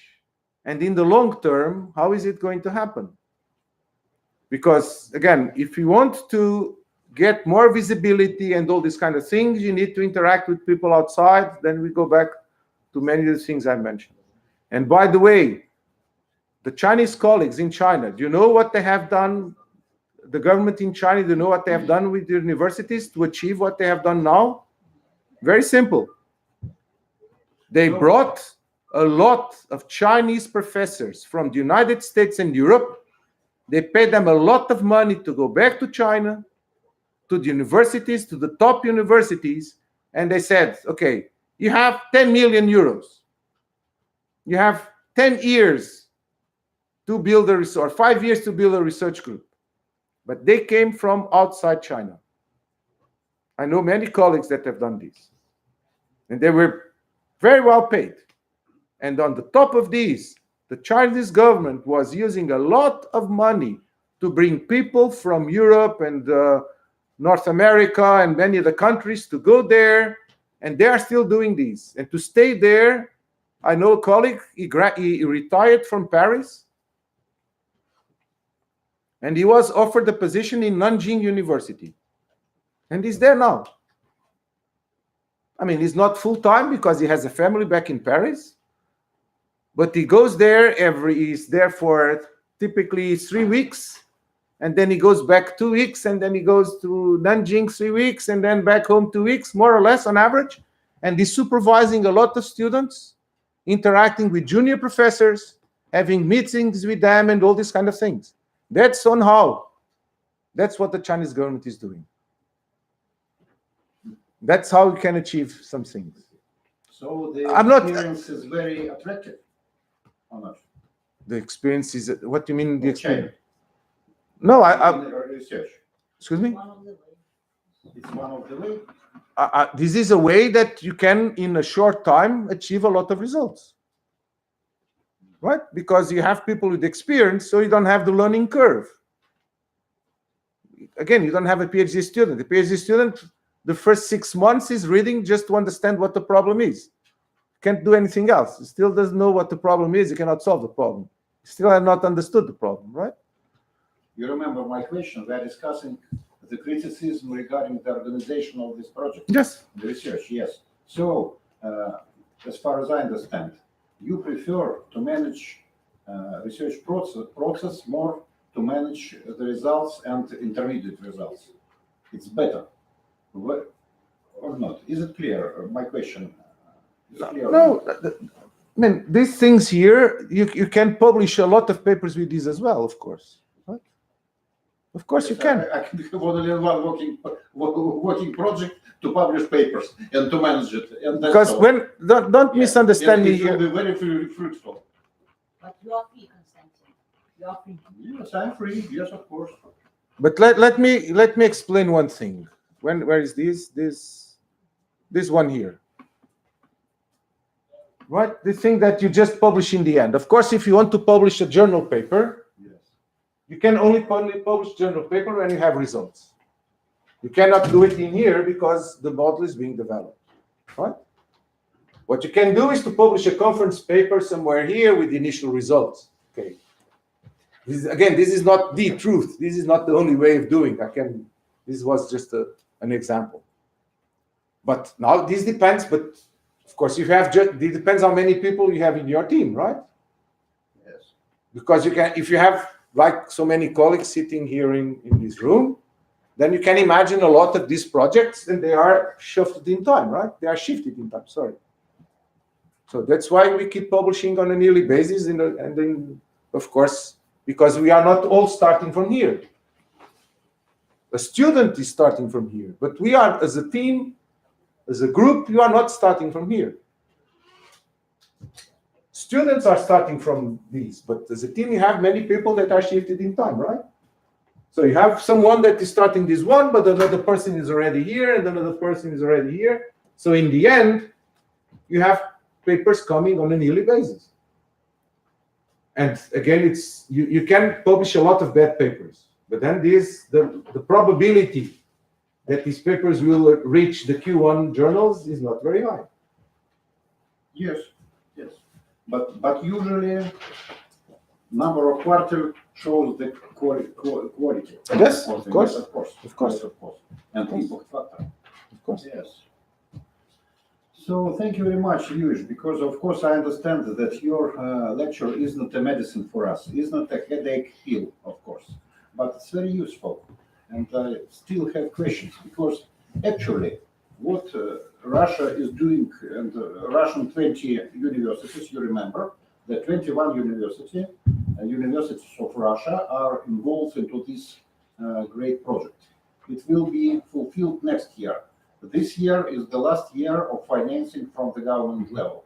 I mean, 5 top 100, yes. Nobody knows what will be then after that. It's very bad for us because we should understand sustainability. You told us. If my government will show me the way after this project, I'm not sustainable.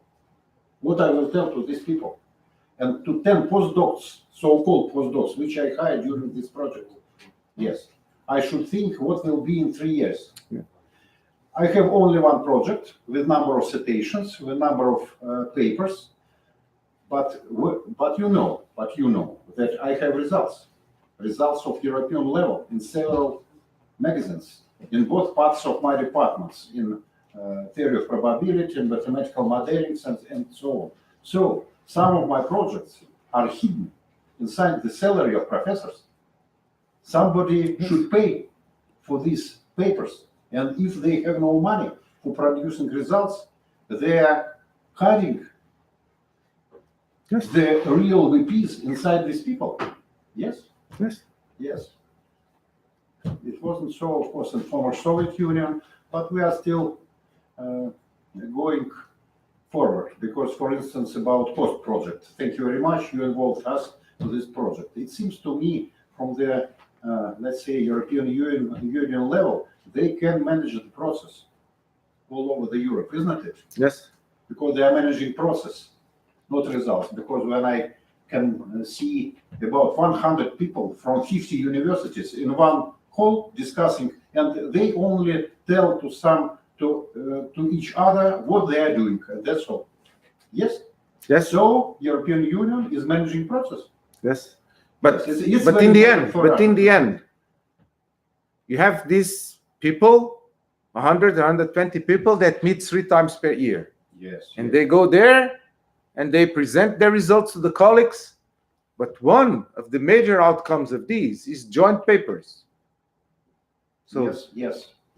That's the result. Of course. Yes. That's the result. Required. Joint papers. I am collaborating with a lot of colleagues in Europe and even outside Europe because of cost. Because, for example, I'm collaborating, and we have published already 5 or 6 papers with a colleague from Poland, from Gdansk University. We met in a cost meeting. Then at the coffee break and the presentations, we saw that we were working in similar things. They were much more into measurements and these kind of things. We are more in the modeling aspects. We have published, and Q1 papers. See, Q1 papers. Why? Because we met there, we presented the results to each other. We met, and I'm doing this with other colleagues as well. So this process, in the end, it's not just the process by the process. It's a process that in the end, it has tangible results. Here it comes, measurable results, tangible results, papers, number of papers in Q1 journals. It's there. It's very tangible, very measurable. It doesn't need to be probabilities or whatever, or number of users. Yes. Yeah, this is a tangible result. Number of papers published in Q1s with international authors. Here it is. So I do hope that next autumn you will see our next project report. yes. Yes, I think that my rector will gather the board in October or November with the same goal to present to international board our results. It's very interesting. Yes, I made some conclusions from previous one. Thank you very much for this lecture. Because of course This was not a lecture. It was a sharing of experiences, which is different. We should of course have some formalism. And that is formalism. Your formalism coincides, by the way, with our one. But sometimes we should have some workshop with some outsider. You are outsider because you are outside our university. And you will tell maybe for us the same words, which everybody knows. But we should feel, and the result should be tangible. Yes. And just now, during these 4 hours, we can finish. Oh, thank you very much, Lьюиша. Please, you could put questions, no problem. Don't you have any complaints? Yes. You can complain. Excuse me? Verified. Yes. It was not a lecture. It was a share of experiences, not a lecture. By the way, Professor Lavetsky and Professor Sebastianov isn't here. I told you that we have 2 pyramids, research pyramids inside our cathedra. Big pyramids, yes. So that is another one with mathematical modeling there, and they have also they are also involved into big European project in CERN. They have data lakes, yes, with analyzing data from Collider, yes. So we have very competitive results at European level because you will not include us if we have no these results into your projects. But I'm thinking about sustainability. It's a very important thing for me after your lecture. Thank you very much. So, colleagues, if you have no question, Lьюиш, thank you very much. Yes. I hope He's very open. Thank you very much. Thank you. Yes. So I hope that you, at the end of today, that you consider that you have not wasted your time. If that is what you think, then I've made my day. Thank you very much. Thank you. Thank you. So, you have all the information here. Yes. So just put the May I information. copy? Yes, of course. Obviously, Thank you. obviously you can copy. And Igor will send you the reference to the record of your lecture. Okay. Okay. This reference is internal, not as open for everybody. So, thank you. I think that we. So I was expecting more interaction. That's why I said I would probably take more time. But there was no interaction. There was something to do. Thank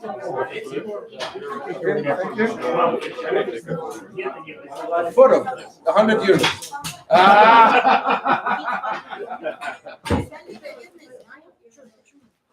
Thank you for coming. Thank you. Thank you very much.